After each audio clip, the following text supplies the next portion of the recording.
तहां खां शयूं हथ मां निकिरी चुकियूं। सिर्फ़ इहा वक़्त जी गेम आहे, उहो हिकिड़ो लम्हो आहे। उन लम्हे खे जे माण्हू संभाले ऐं समोहे वरितो, उहो माण्हू ज़िंदगी ते हुक्मरानी करे थो।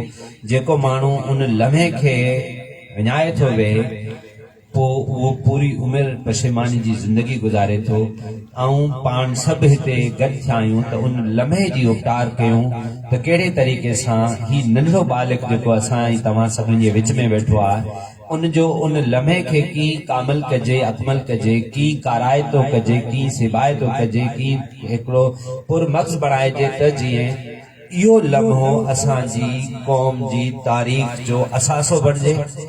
ऐं उहो लम्हो हुयो जेकॾहिं सुकरात उन टाइम ज़हर न पीए हा त अॼु सुकरात खे केर बि यादि कोन करे हा। उहो लम्हो हुयो त जेकॾहिं इब्राहिम निमरूद जी आग में टिप न ॾिए हा त उहो न हुजे हा।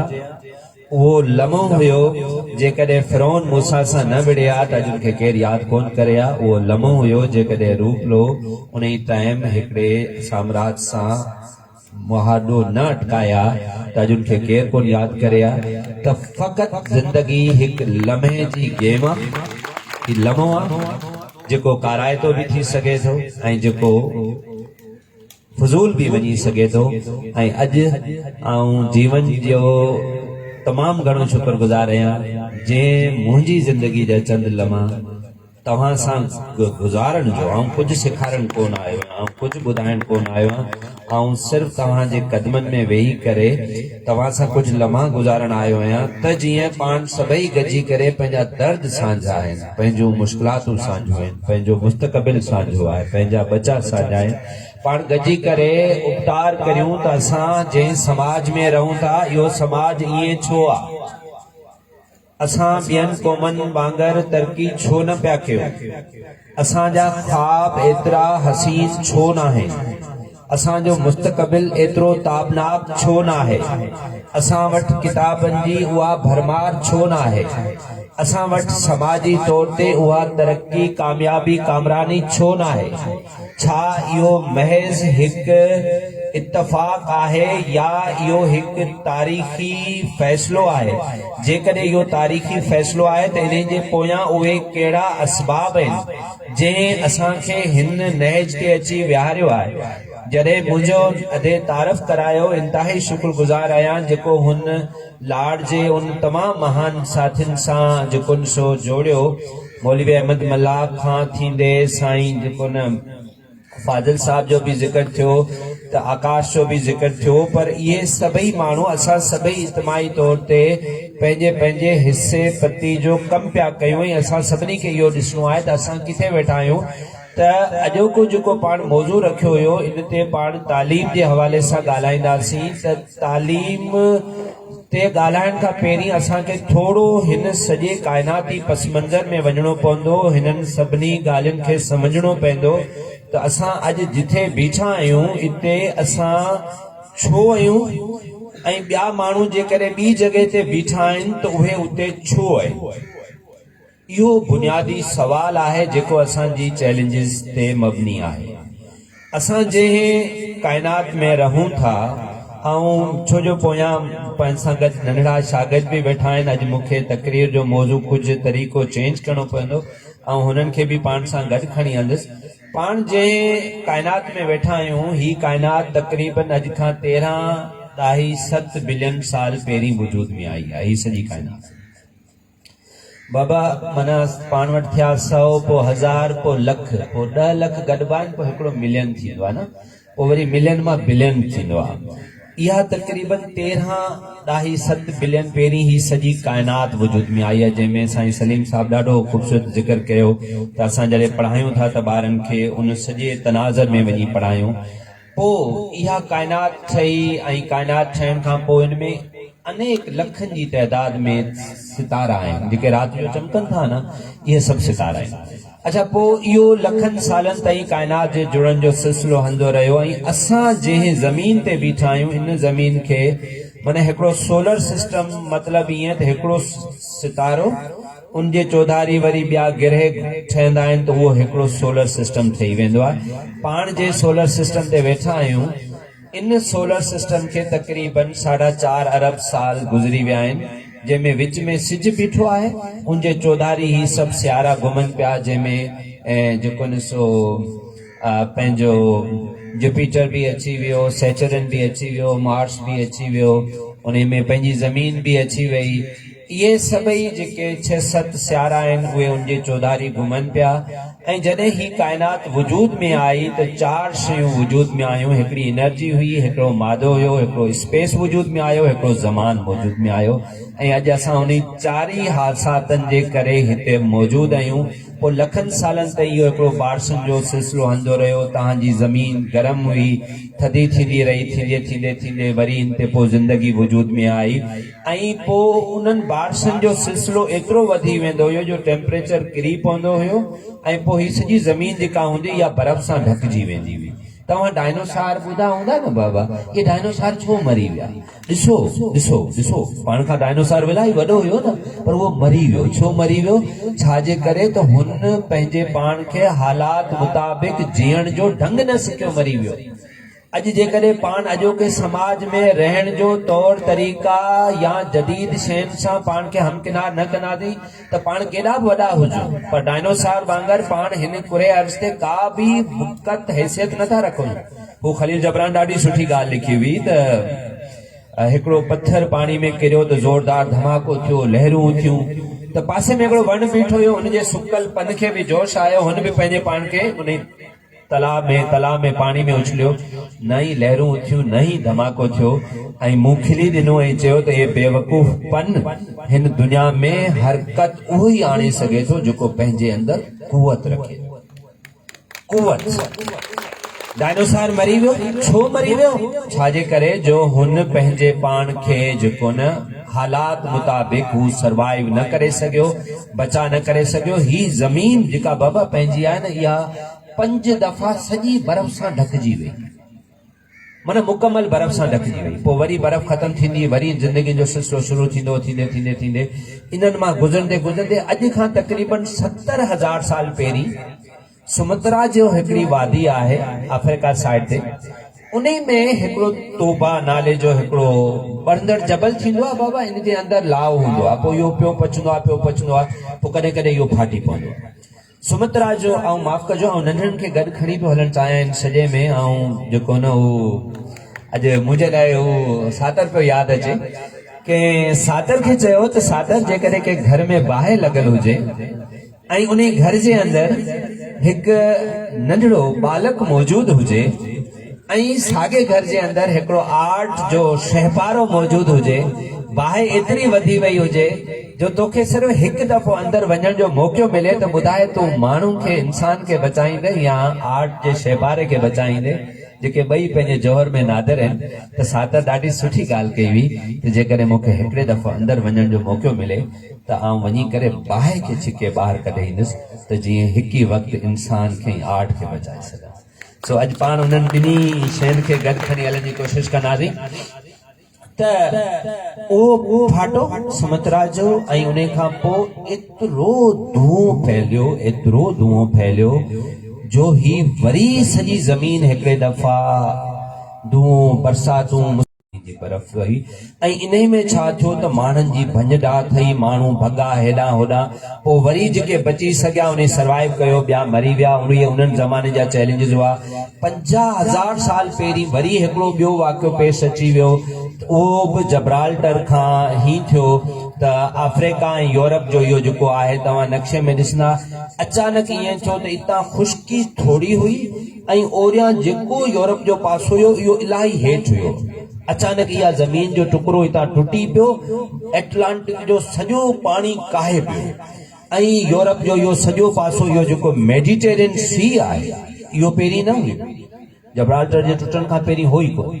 ऐं इहो अचानक एटलांटिक जो एडो वडो पानी इनमें काहे पियो जो ये सब जा सब माण्हू हिते बुढ़ा मुआ भगा हेॾां होॾां चैलेंजिस वठ पकड़ वरी माण्हुनि पंहिंजे पाण खे इहे सभई माण्हू इन्हनि मुश्किलातनि मां निकिरंदो ठहंदो हेॾां होॾां भॼंदो ऐं आस्ते आस्ते माण्हू पंहिंजे शहरनि में ॻोठनि में आबादी में ठाहिण शुरू पियो करे ऐं काइनात तव्हांजी समाज ठहे पियो ऐं अहिड़े तरीक़े सां इन जंगली हालतनि मां पाण जा आबादादा वीचारा गुज़री करे पोइ आस्ते आस्ते हिन नंढड़ा शहर ठाहिया हाणे पाण अचूं पिया मुआशरे जी शुरूआत पई थिए तालीम जी शुरूआत पई थिए पोइ ईअं थियो त नंढा नंढा शहर ठहिया तॾहिं मुल्क जो रवाज न हूंदो हुयो नंढो शहर हूंदो हुयो उन शहर खे हिकिड़ी जेको सो दीवार ॾींदा हुआ उन खे किलो हूंदो हुयो उनमें बादशाह हूंदो हुयो उनजी फौज हूंदी हुई उन करे उन्हनि जेके असीं सिटी स्टेट जो नालो ॾिनो ऐं ईअं नंढियूं नंढियूं जेको तहज़ीबूं वजूद में आयूं ऐं उहे तहज़ीबूं घणे भाङे दरियाहनि जे किनारनि ते माण्हुनि पंहिंजो जेको सो आबाद कयो मुल्क दरियाहनि खां सवाइ जेकॾहिं तारीख़ पढ़ंदो त कुझु बि कोन्हे अॼु बि जेकॾहिं सिंध खां पाकिस्तान खां या हिन सिंधु पूरी माथिरी खां तव्हां सिंधु दरिया खसे वठो त हीउ कुझु बि कोन्हे केरु इंडिया खां गंगा जमुना खसे वठे त उहो कुझु बि कोन्हे केरु जेकॾहिं मिस्र खां जेको सो दरियाए नील खसे वठे त हू अधूरो रहिजी पवंदो इंग्लैंड खां केरु दरियाए टेम्स खसे वठे त उहो अधूरो रहिजी पवंदो केरु जर्मन खां दरियाए वोन खसे वठे त उहो अधूरो रहिजी पवंदो को अमेरिका खां दरियाए मिसिसिपी ऐं ओहायो खसे वठे त उहो अधूरो रहिजी पवंदो ज़िंदगी ऐं दरिया इहे पाण सां गॾु अथो हम रकाब आयो ऐं हू बि ज़िंदगी ऐं पाणी बिल्कुलु जीअं पाणी कतरो हूंदो आहे पोइ उहो कतरो जवानी जी शिकल करे दरियाहनि जी शिकल अख़्तियार कंदो आहे ज़िंदगी बि ईअं आहे या मुसलसिल वहकरनि मां गुज़रंदी आहे दरिया बि जेको सो पंहिंजी लहरनि में उथंदा आहिनि वरी थमिजी वेंदा आहिनि ज़िंदगी में बि अप डाउन ईंदा आहिनि वरी लही वेंदा आहिनि ऐं पोइ इहे दरिया जेको समंदर में अची करे पंहिंजी ख़ामोशी अख़्तियार कंदा आहिनि पाण सभई इन ज़िंदगी जे कारवां में उन अदम समंदर जे जेको अदम जो समंदर आहे उते वञी करे पाण सभु सुखी सुम्ही पवंदासीं पर इन सॼे तसलसल में पोइ दरियाहनि तहज़ीबनि जी शुरूआत थी ऐं मज़े वारी ॻाल्हि आऊं तव्हांखे ॿुधाईंदो हलां त जेतिरियूं बि दुनिया में ॿिनि क़िस्मनि जूं तहज़ीबूं आहिनि हिकिड़ियूं क़ौमूं तरक़ी कयूं ऐं उन्हनि तहज़ीब ठाही जीअं मेसोपोटेमिया जी तहज़ीब दुनिया जी पुराणी जेका तहज़ीब अथो इहो मौजूदु आहे इराक़ आहे जेके बेबीलोनियन तहज़ीब उन खां पोइ उन जी कड़ी आहे पोइ बि जेका तहज़ीब वरी मिस्र में वॾी तहज़ीब ठही अञा बि हुन जा अहराम मिस्र मौजूदु आहिनि पोइ यूनान वारनि जी वॾी तहज़ीब आहे पोइ रोमन वॾी तहज़ीब आहे पर इहे सभु वॾियूं तहज़ीबूं आहिनि पर दरियाहनि जे किनारे ते जेके बि वॾियूं तहज़ीबूं ठहियूं आहिनि उनमें सभ खां पुराणे में पुराणी तहज़ीब जेका न उहा तव्हांजी आहे सिंधु नदी जी आहे सिंधु माथिरी जी तहज़ीब आहे जेका ओल्डेस्ट रिवर सिविलाइजेशन कदीम तरीन समंदर जी तहज़ीब में पंहिंजो शुमार थियो त पाण एॾा अमीर माण्हू हुयूं ही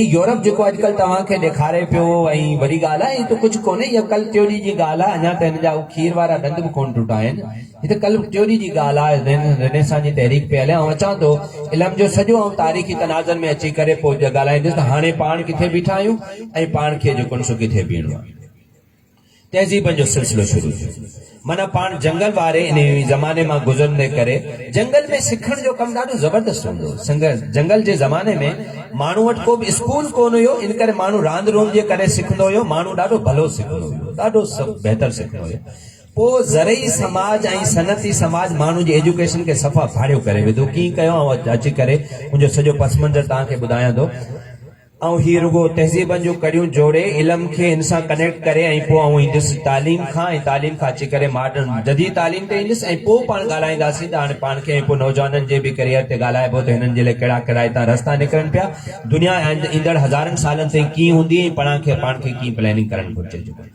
सो इहो तहज़ीबनि जो सिलसिलो शुरू थियो हाणे इहे मुख़्तलिफ़ जेके तहज़ीबूं जेको सो दुनिया में वजूद में आयूं ऐं इन्हनि वटि पंहिंजो जेको इल्मु आयो जीअं मूं तव्हांखे ॿुधायो त दुनिया जी पुराणी तहज़ीब मेसोपोटेमिया हड़ापा होॾां मिस्र वारा होॾां जेको यूनान जो मठ तमामु घणो इल्मु इन करे मार्क्स लिखियो त मूंखे सम्झ नथी अचे त कहिड़ी वजह आहे जो यूनान में अचानक एतिरा ॾाह माण्हू पैदा थी विया तमामु घणा ॾाह माण्हू पैदा थिया सुकरात उन्हनि वटि पैदा थियो वॾो फिलासफर उनजो शागिर्द अफलातून वॾो फिलासफर ॾाहो माण्हू वरी उनजो शागिर्द अरस्तु साइंटिस्ट माण्हू 224 क़ब्ल मसीह में इहो धणी हितां थी वियो थियो अरस्तु माना हितां घुमी वियो आहे हीउ सभु पट हणी वियो आहे ऐं पोइ वञी वञी पंहिंजे हिनखे सिकंदर आज़म खे पढ़ायो हुई। ही सॼा पासा जो तमामु वॾो ॾाहो माण्हू तारीख़ दान हेरोडेटस, जेके तारीख़ जो अबो चओ, इहो उन्हनि वटि एस्काइलस ड्रामे नवीस उन्हनि वटि, अलाह तव्हांखे नेकी ॾे, साफोकलीस वॾो ड्रामे नवीस उन्हनि वटि, डेमोक्राइटस जंहिं एटम जो बुनियादु रखियो, जेको पाण एटम था चऊं त माना कंहिं बि मादे जो हिकिड़े ज़माने में बाबा मादे जो नंढे में नंढो जुज़ जंहिंखे वधीक पाण न तक़सीम करे सघूं, एटमोस, इहो हुनजी यूनानी ॿोली जो लफ़्ज़ हो। एटमोस माना हाणे हिनखे मज़ीद कोन विराए सघिबो, इहो उन्हनि वटि माना वॾे में वॾो जेको हिननि इल्म जी शुरूआत कई। पर इहे न आहे त इन खां पहिरीं इहो जेको ॻाल्हि कई थी वञे त इन खां पहिरीं इल्मु कोन्हे। मूं तव्हांखे ॿुधायो त सभ खां घणो इल्मु पंहिंजे ज़माने में उन ज़माने में जेको सो हिते बि मौजूदु आहे। ऐं पंहिंजी कंटेम्पररी जेका रियासत हुई हिते ईरान वारा वेठा हुआ, इन्हनि वटि जेको साइरस जेको बादशाह हुयो उन उते तक़रीबन 300 क़ब्ल मसीह उते जदीद इल्म जी शुरूआत कई। ऐं वरी छा थियो त मथां इन्हनि जे यूनान इन्हनि वटि जेको इल्मु हुयो, ईरान वटि जेको इल्मु हुयो, उनमें इंडिया जो पंहिंजो जेको इल्मु आहे इहो सॼो पंहिंजो आहे। अंग जेके आहिनि, काउंटिंग दुनिया खे पाण ॾिनी आहे बाबा। अंग अंग माना जिस्म जा 1 2 3 4 5 5 ही 5 10, वरी पेरनि जूं 5 हू 5 हू 10, पोइ 20 जेके आहिनि इहे अंग थिया। चवंदा आहिनि जहिड़ा 5 20 तहिड़ा 100 20, इहे 5 पंहिंजूं आङुरियूं हथनि पेरनि जूं, इहा काउंटिंग इहा दुनिया खे पाण ॾिनी ऐं इहा तमामु घणी। उनखां पोइ जॾहिं सिकंदर आज़म हिते आयो हुयो, पंहिंजो हिनखे जॾहिं फतेह कई हुई, पर्टिकुलर जहलम ताईं उहो पहुतो हुयो। जहलम मुंहिंजी घोड़ी हुई जेका मरी वई हुई, ऐं पोइ दरिया जो नालो हुन जहलम रखियो हुयो। इहो हिते जॾहिं आयो हुयो तॾहिं बि पंहिंजा माण्हू, आम माण्हू सिल्क जो एतिरो सुठो कपिड़ो पहिरींदा हुआ जो सिकंदर आज़म चयो हुयो त तव्हांजा हारी मूंखे ॾियो ऐं वठी वञा। त हुते असां वटि यूनान में ई अहिड़ो सुठो कपिड़ो, एतिरी सुठी कपाह असीं बि पोखियूं ऐं जेको सिणी वग़ैरह, ऐं असां जेको हुते एतिरा सुठा कपिड़ा पायूं। पाण तॾहिं बि एतिरा महज़िब हुयासीं, एतिरा सुठा समझदार पाण ज़िंदगी गुज़ारी आहे। मतिलबु पाण खे लॻे त पाण को मुकमल। इहो यादि रखो, ॾिसो बर्टन रसल हिकिड़ी ॾाढी ख़ूबसूरत ॻाल्हि कई आहे त हीउ जेको तहज़ीब आहे न, तरक़ी आहे, इहा कंहिं बि क़ौम जी मीरास न थो। हुन चयो त तहज़ीब झूले वांगुरु आहे, इहा झूलंदी रहंदी आहे, पोइ कॾहिं मशरिक़ कॾहिं मग़रिब, कॾहिं मशरिक़ कॾहिं मग़रिब। इहा ॿी ॻाल्हि आहे त हींअर वारो हुननि वटि आहे, इहो केॾीमहिल बि काया पलटी सघे थी, ऐं उहा पलटी सघे थी जेकॾहिं पाण चाहियूं।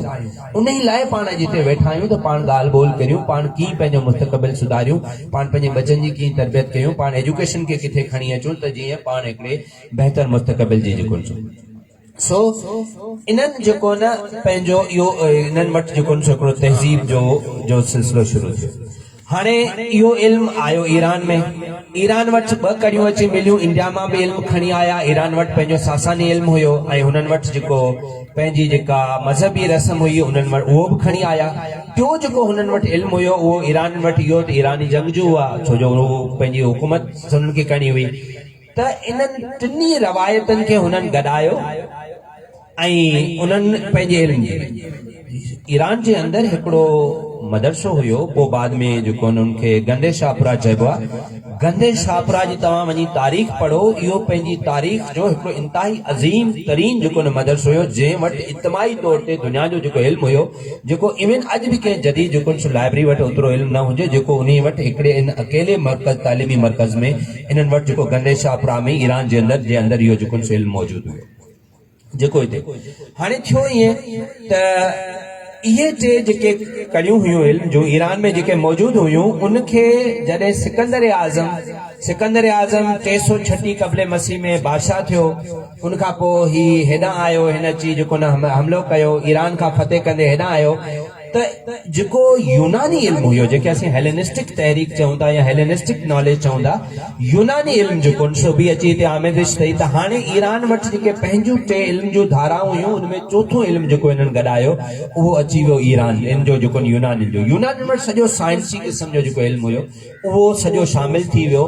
त ईरान उन वटि इल्म जे हिकिड़े इंतहाई जेको उन खां पोइ जेको जंहिंजी साइरस बुनियादु रखियो हुयो, पोइ जेके सासानी जेको ईरान में दौर आहे उहो जदीद पर्शियन जेको दौर आहे, इहो पाण सां गॾु वेठा आहिनि, पाण हिक ॿिए ते हम असर थींदा रहिया आहियूं, जेको न असरअंदाज थींदा रहिया आहियूं। इहो जेको इल्मु हुयो जंहिं दुनिया खे उन टाइम जेको तमामु घणो फेस पे ॾिनो, तमामु घणा जेको सो हिते ॾाह माण्हू पैदा पिया थिया। तॾहिं यूरोप वटि कुझु बि न हुयो, कुझु बि न, ऐं इंतहाई ज़िमेदारी सां ॻाल्हि पिया कया।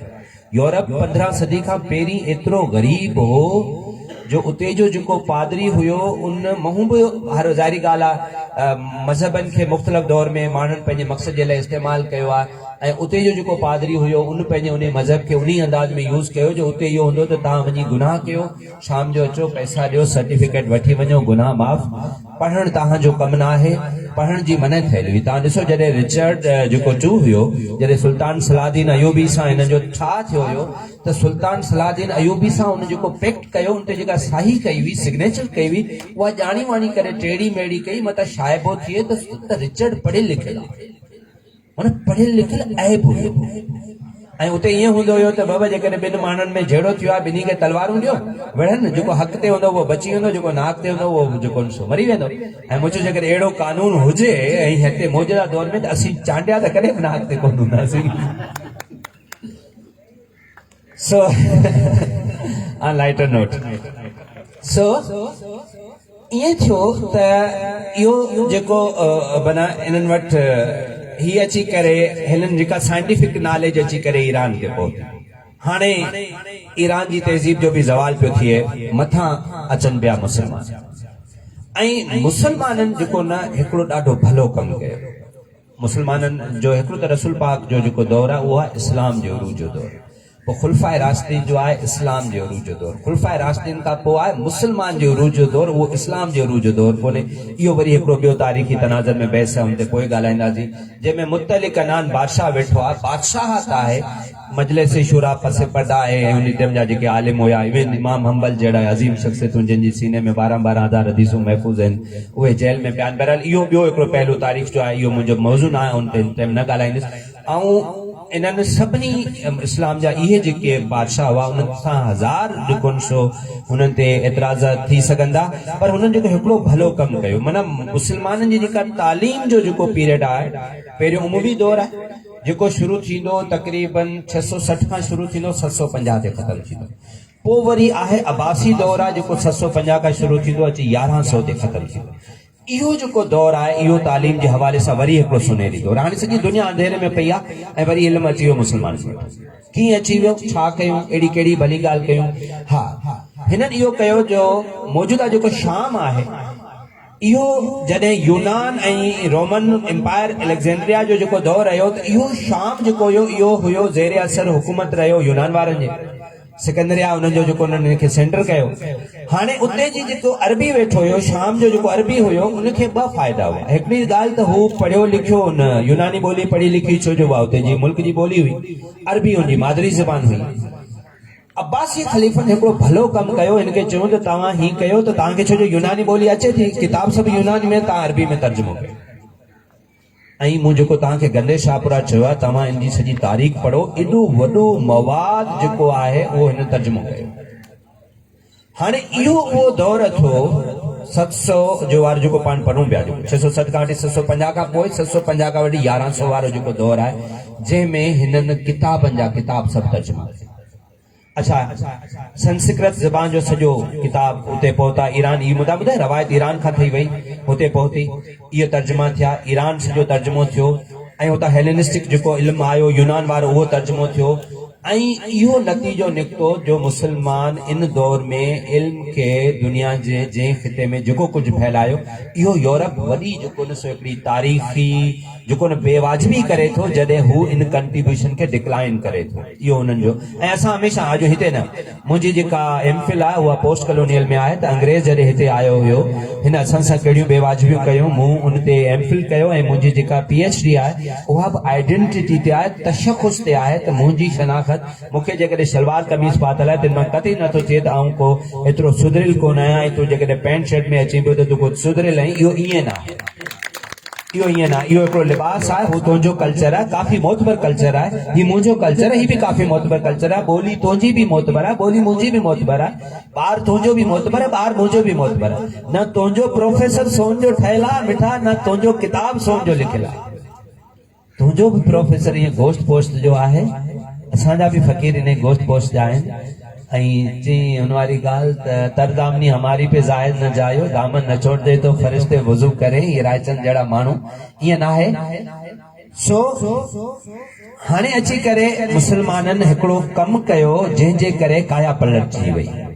राज छा केड़ी एड़ी इन्हनि ॻाल्हि कई जो अचानक ई जेको तरक़ी करे हिननि छा कयो किताब त हिननि तर्जुमा कया अॻे बाबा ही जेके किताब हूंदा आहिनि आम माण्हुनि वटि कोन हूंदा इहे रुगो बादशाहनि वटि हूंदा मिसाल जे तौर ते ही काज़िस्तान उज़्बेकिस्तान वारो ही जेको पासो आहे हिन में ॿ वॾा शहर अथव समरकंद बुखारा जेके नंढड़ा वेठा आहिनि इन्हनि खे हिकिड़ी नंढड़ी ॻाल्हि ॿुधाईंदो हलां बाबा तालीम ॾाढी कम जी शइ आहे स्कॉटलैंड हिकिड़ो मुल्क आहे इंग्लैंड जे भरिसां इंग्लिस्तान तव्हां पढ़ियो हूंदो नंढड़ा हिते पासे में मुल्क आहे स्कॉटलैंड उनजो हिकिड़ो वॾेरो हुयो उन्हनि खे वरी उहो ड्यूक सॾींदा आहिनि जे पहिरियों वॾेरा हूंदा आहिनि नवाब हूंदा आहिनि उनजो नंढड़ो पुटु जेको हुयो न उहो ॾाढो अंबल हूंदो हुयो पंहिंजे पीउ ते जेॾी महिल बाबा केॾांहुं वेंदो त हुनजे पोयां लॻी चढ़ंदो हुयो त उन ॾींहुं बाबा जल्दी निकिरी वियो हलियो हुन ॾिठो कोन पोयां नंढड़ो को वीचारो आयो उहो जंगल में भटकी पियो का दलदल हुई उनमें फासी पियो हाणे उहो नंढड़ो ॿार उन दलदल में फासी पियो त निकिरी न सघियो ऐं हुते फासंदो रहियो रड़ियूं कंदो रहियो हिकिड़ो को मज़दूर हुयो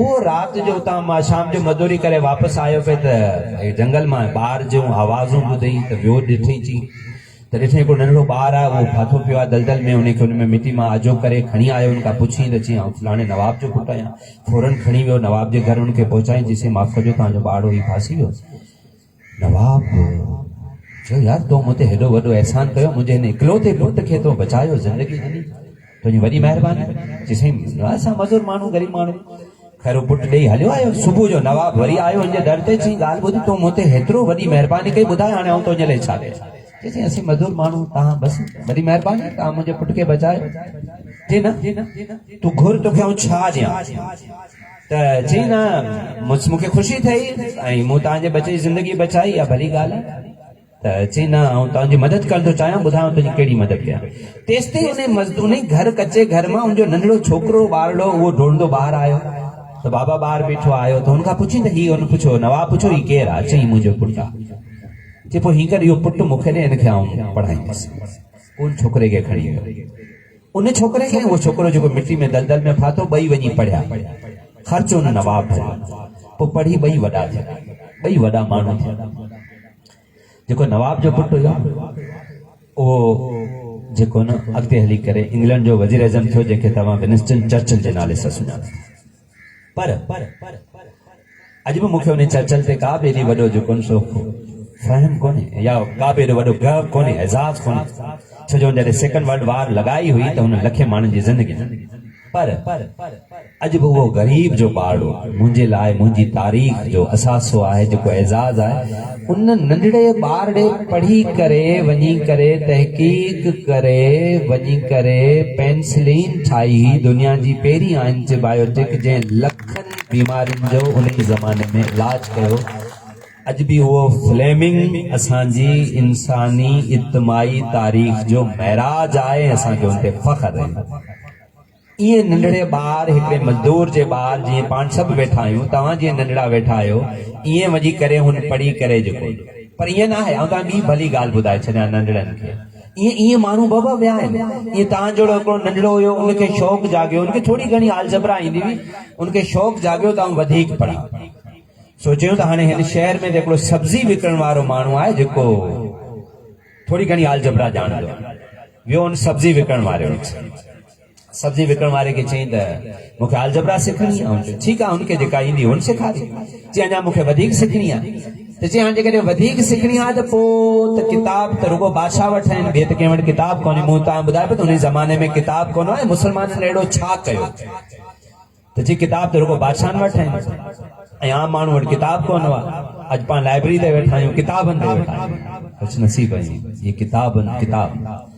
त वियो बादशाह वटि बादशाह खे चई त मूंखे तुंहिंजी लाइब्रेरी में किताब पढ़ण जी इजाज़त ॾे बादशाह चयो त ठीकु आहे तोखे आउं हिकिड़े शर्त ते इजाज़त ॾींदुसि मूंखे वॾे आंडे जी बीमारी आहे पहिरीं हिन जो इलाज ॻोल्हे ॾे पोइ आउं तोखे किताब पढ़ण जी इजाज़त चई ठीकु आहे हाणे उहो आलजबरा जो शौक़ु उते रहियो हमरा लॻी वियो वॾे आंडे जी बीमारी जे इलाज हणंदे हणंदे हणंदे हणंदे हणंदे घणो वर्ष गुज़रियो 15 साल तजर्बा तहक़ीक़ करे करे करे करे उन बीमारी जो इलाज ॻोल्हियो ऐं इन ई विच में इन हिकिड़ी बीमारी जो इलाज ॻोल्हींदे अलाए केतिरनि ॿियनि बीमारियुनि जो इलाज कयो ऐं खणी आयो बादशाह खे चई त हीउ किताब हीउ जेको थी वियो उन ज़माने में टेस्टस हूंदा हुआ, डायरेक्ट बादशाह के दवा कोन प्यार भी ॿिए के माण्हू के साॻे मर्ज़ वारे खे प्यार भी ठीक थियो त पोइ बादशाह ते त छोजो तजर्बो तव्हां बादशाह ते कोन था करे सघो।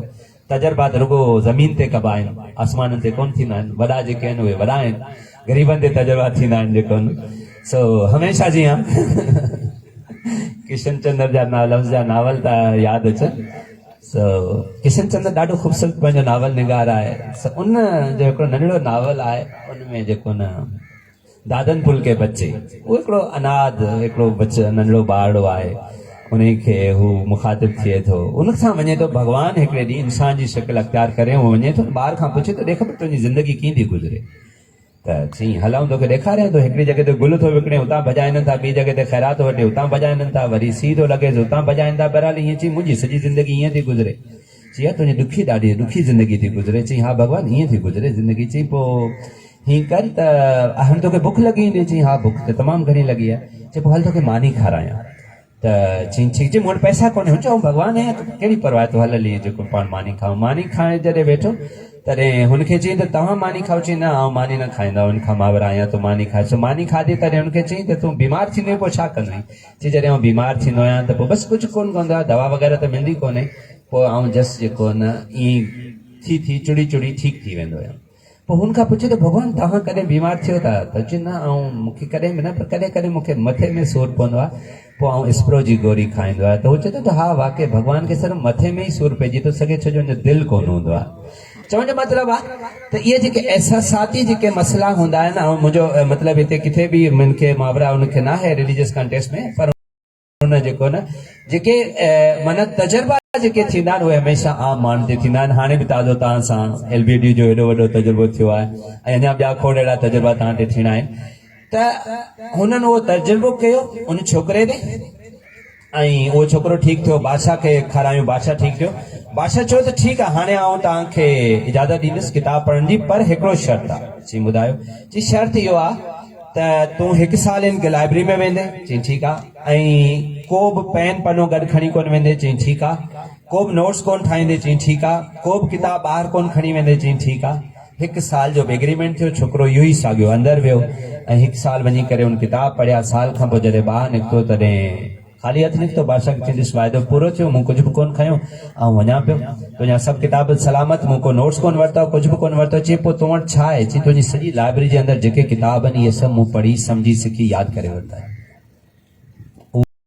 उहो छोकिरो जेको अलजबरा जो आशिक़ हुयो, उहो दुनिया जो बू अली सीना थियो हुयो, जेके अॼु बि दुनिया मेडिकल साइंस जो फादर सम्झे थो। उहो तव्हां जहिड़ो ई हिकिड़ो ॿारड़ो हुयो, ऐं उहो अहिड़े कंहिं हिकिड़े ॻोठ मां हुनखे शौक़ु जाॻियो हुयो, ऐं उहो अॻियां आयो।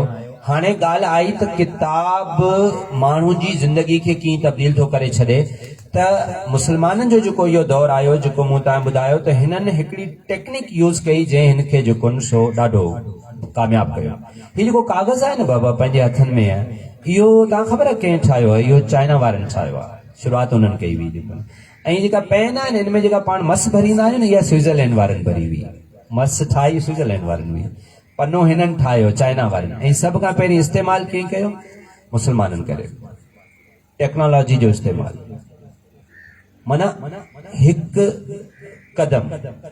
इन करे कार्ल मार्क्स ॾाढी भली ॻाल्हि कई हुई त कॾहिं कॾहिं मटीरियल जेके असां कॾहिं बि हैसियत न ॾिनी, पर मार्क्स चयो त रुगो माण्हू तारीख़ कोन ठाहींदो आहे, मटीरियल बि तारीख़ ठाहींदो आहे। कंहिं बि सूरत में अमेरिका जो सिपाही को घटि दिलेर न हो, पर जंहिं घोड़े ते हुयो उहो घोड़ो कद जो नंढो हुयो, ऐं हितां जेको घोड़ो हुयो उहो घोड़ो कद जो वॾो हुयो। त इन घोड़े जे कद जे वॾे हुजण जे एडवांटेज हुनजी शिकस्त जो सबबु बणियो। तव्हां छा था सम्झो त जेको हिते पाण जे हिन ख़िते ते जॾहिं बाबर हमिलो कयो हुयो, त छा इब्राहिम लोधी को घटि दिलेर हो छा? या राणा सिंघा को घटि दिलेर हो छा? इहो उहे कंधार माण्हू आहे जेके विढ़ंदे विढ़ंदे मरी विया आहिनि मैदान में, तव्हांजी सरज़मीन जी हिफ़ाज़त कंदे कंदे मरी विया। इहे घटि दिलेर न हुआ, पर एडवांटेज छा हुयो? हुननि वटि तोपखानो हुयो, तोपखानो एडवांटेज हुयो, टेक्नोलॉजी। ऐं मुस्लमाननि छा कयो? हाणे यूनान वारा पाण खां 1000 गुना अॻियां इल्म में हुआ, पर उन्हनि जी छो शिकस्त थी? हुननि पंहिंजे पाण खे वक़्त ते तब्दील न कयो। हू किताब कीअं लिखंदा हुआ? चमड़ो जेको हूंदो हुयो इनखे सुकाईंदा हुया पोइ इनखे महफ़ूज़ कंदा हुआ, पोइ इन चमड़े ते जेको सो वेही करे लिखी करे किताब जी टेक्निक हुई जंहिंसां किताबनि खे महफ़ूज़ कंदा हुआ। पर इहो चमड़े सां किताब लिखणु ठाहिणु ॾाढो ॾुखियो महांगो ऐं मशक़त वारो कमु हूंदो। इन में जझो किताब मवाद मटीरियल ठाहिणु लिखणु ॾुखियो हूंदो। इन जे करे हू जझो मवाद मटीरियल लिखी करे ॿियनि ते पहुचाए न सघिया ऐं मुस्लमाननि छा कयो, कागज़ जो इस्तेमालु कयो ऐं कातिब उन ज़माने में सभ खां वॾे में वॾी जेका जॉब हूंदी हुई न उहा कातिब जी हूंदी हुई, स्क्राइब जंहिंखे अंग्रेजी में चवंदा आहिनि, कातिब जी हूंदी हुई जेके लिखंदा हुआ ऐं किताबनि जा किताब लिखियो। माण्हू ते किताब पोइ माण्हुनि जी जेको क़िस्मत तब्दील थी वई ऐं जेको गंदे शाहपुरा खां वेंदे ही सभु टोटल जेको सॼो इल्मु जेको न इहो फैलिजी सॼी हिन ख़िते खां थींदे इब्ने रुश्द। हाणे इब्ने रुश्द किथे वेठो थो, ईरान में पंहिंजो स्पेन में, उन ज़माने जे उंदलस में। उते पढ़णु केरु पियो वञे, इंग्लैंड मंझां हिकिड़ो छोकिरो वञे पियो जंहिंजो नालो राजर बेकन आहे। ॿ इटली जा छोकिरा वञनि पिया, हिकिड़ो नालो पेट्राक आहे, ॿिए जो नालो बुकेशो आहे। बुकेशो, पेट्राक, राजर बेकन पढ़णु कंहिं वटि पिया, उंदलस में। कंहिं वटि उस्ताद केरु अथनि, इब्ने रुश्द। हींअर बि इब्ने रुश्द जो इंटरनेट ते नालो लिखंदा त लिखियो पियो न एवरेस। अव्हांखे लॻंदो त अंग्रेज़ जो नालो, इन करे चवंदो अंग्रेज़नि खे चवंदा आहिनि त बाबा तव्हां असांजा नाला ईअं रहण ॾियो, छो था फिटायो, छो था बाड़ियाब करियो। जेका हक़ीक़त आहे, जिथां तव्हांखे शइ मिली आहे उहा उनखे क़बूल कयो। अॼु आउं जेकॾहिं तव्हांखे कंहिं जदीद इल्म जी ॻाल्हि कंदुसि त उहा जिन यूनिवर्सिटी यूरोप जी यूनिवर्सिटी मां मूंखे मिली आहे त आउं इंतिहाई एज़ाज़ सां उहा शइ रिकॉग्नाइज़ कंदुसि ऐं अमानत में ख़यानत न कंदुसि। आउं हिकु तारीख़ जो शागिर्दु आहियां। आउं जॾहिं ॻाल्हाईंदुसि त आउं सिंधी, पाकिस्तानी या जेको सो मशरक़ी थी करे न ॻाल्हाईंदुसि ऐं ना ई को चोगो पाए ॻाल्हाईंदुसि। ऐं जॾहिं पढ़ाईंदुसि त बि को चोगो पाए न पढ़ाईंदुसि। ऐं इन्हनि शयुनि खां मथां थी करे पढ़ाईंदुसि। ऐं पंहिंजे शागिर्द खां इहो न पुछंदो तुंहिंजो मज़हब छा आहे, तुंहिंजी ज़ात छा आहे, तुंहिंजो कल्चर छा आहे, तुंहिंजी ॿोली छा आहे। ऐं उस्ताद हूंदुसि ऐं उनखे महसूसु कराईंदुसि त आउं तुंहिंजो उस्ताद आहियां। त इहो असांजी तारीख़ में जेके ज़ातियात सां रिलेटेड जेके शयूं आहिनि उहे बि बहस आहिनि जेके पाण खे उकलाइणा आहिनि। तव्हां सां छो हम कलाम आहियूं त तव्हां तालीम हासिल करे अची करे पंहिंजे तारीख़ी असासनि जी उपटार कयो। ही जेके हेॾा वॾा नाला, हेॾा वॾा माण्हू जेके गुमनामी में पिया आहिनि, इन्हनि जे कयल कम खे रोशनास तव्हां असां गॾिजी करे कराईंदासीं। न त इहे शयूं जेको न हाणे अंदरि वेठासीं तॾहिं मूं दोस्तनि सां ॻाल्हि पई कई त जेको न सो पंहिंजो बांग्लादेश जो वॾे में वॾो जेको राइटर हुयो टैगोर, उनखे नोबेल प्राइज़ मिलियो पर अलामा इक़बाल खे कोन मिलियो। अलामा इक़बाल खे इन करे कोन मिलियो त हिन जो कमु उर्दू ऐं फारसी में हुयो, हुन पंहिंजो कमु सॼो अंग्रेज़ी में तर्जुमो कयो, हुनखे नोबेल प्राइज़ मिलियो। त इहे जेके हालात जी जेका सिचुएशन हूंदी आहे उहा माण्हुनि खे कीअं तब्दील करे विझंदी आहे। त जेका इहे टे ई माण्हू वञी करे उते पढ़िया ऐं जॾहिं राजर बेकन वापसि इंग्लैंड आयो हुयो त हुनखे सफ़ेद अमाम जेको अबायो पातल हुयो, मथे ते अमामो बदल हुयो। हुन पहिरीं तकरीर अची कई हुई त बाबा जेकॾहिं कुझु दुनिया में करणो अथव त वञी अरबी ॿोली सिखो, वञी अरबी ॿोली सिखो। इल्मु हुननि जी ॿोली में आहे ऐं हक़ीक़त बि छो जो इल्म जी जेका बि विच में रोमन जो जेको हुयो, रोमन खां पोइ इल्मु यूरोप त मूंखां ॿुधायो त यूरोप त सॼी जेको गिदी करे वेही रहियो न, मज़हबी जेके धारा आहियूं त हुननि जे इल्म ते हुननि बंदि ॿधे छॾियो। साॻियो बंदि हिते मुस्लमान 11 सदी खां पोइ 1100 खां पोइ मुस्लमान जो जेको इल्मु आहे उहो जेको बि तख़लीक़ी इल्मु हुयो, तज्ज़ियाती इल्मु हुयो, जेको फ़हम इदराक जो इल्मु हुयो, उन्हनि खां हिननि जेको इनकार करे पोइ ही अची विया पंहिंजे हिकिड़े ॿिए जेको न सो जेका झेड़नि में शुरू थी विया। उहे झेड़ा मसलक जे झेड़नि में काहे पिया।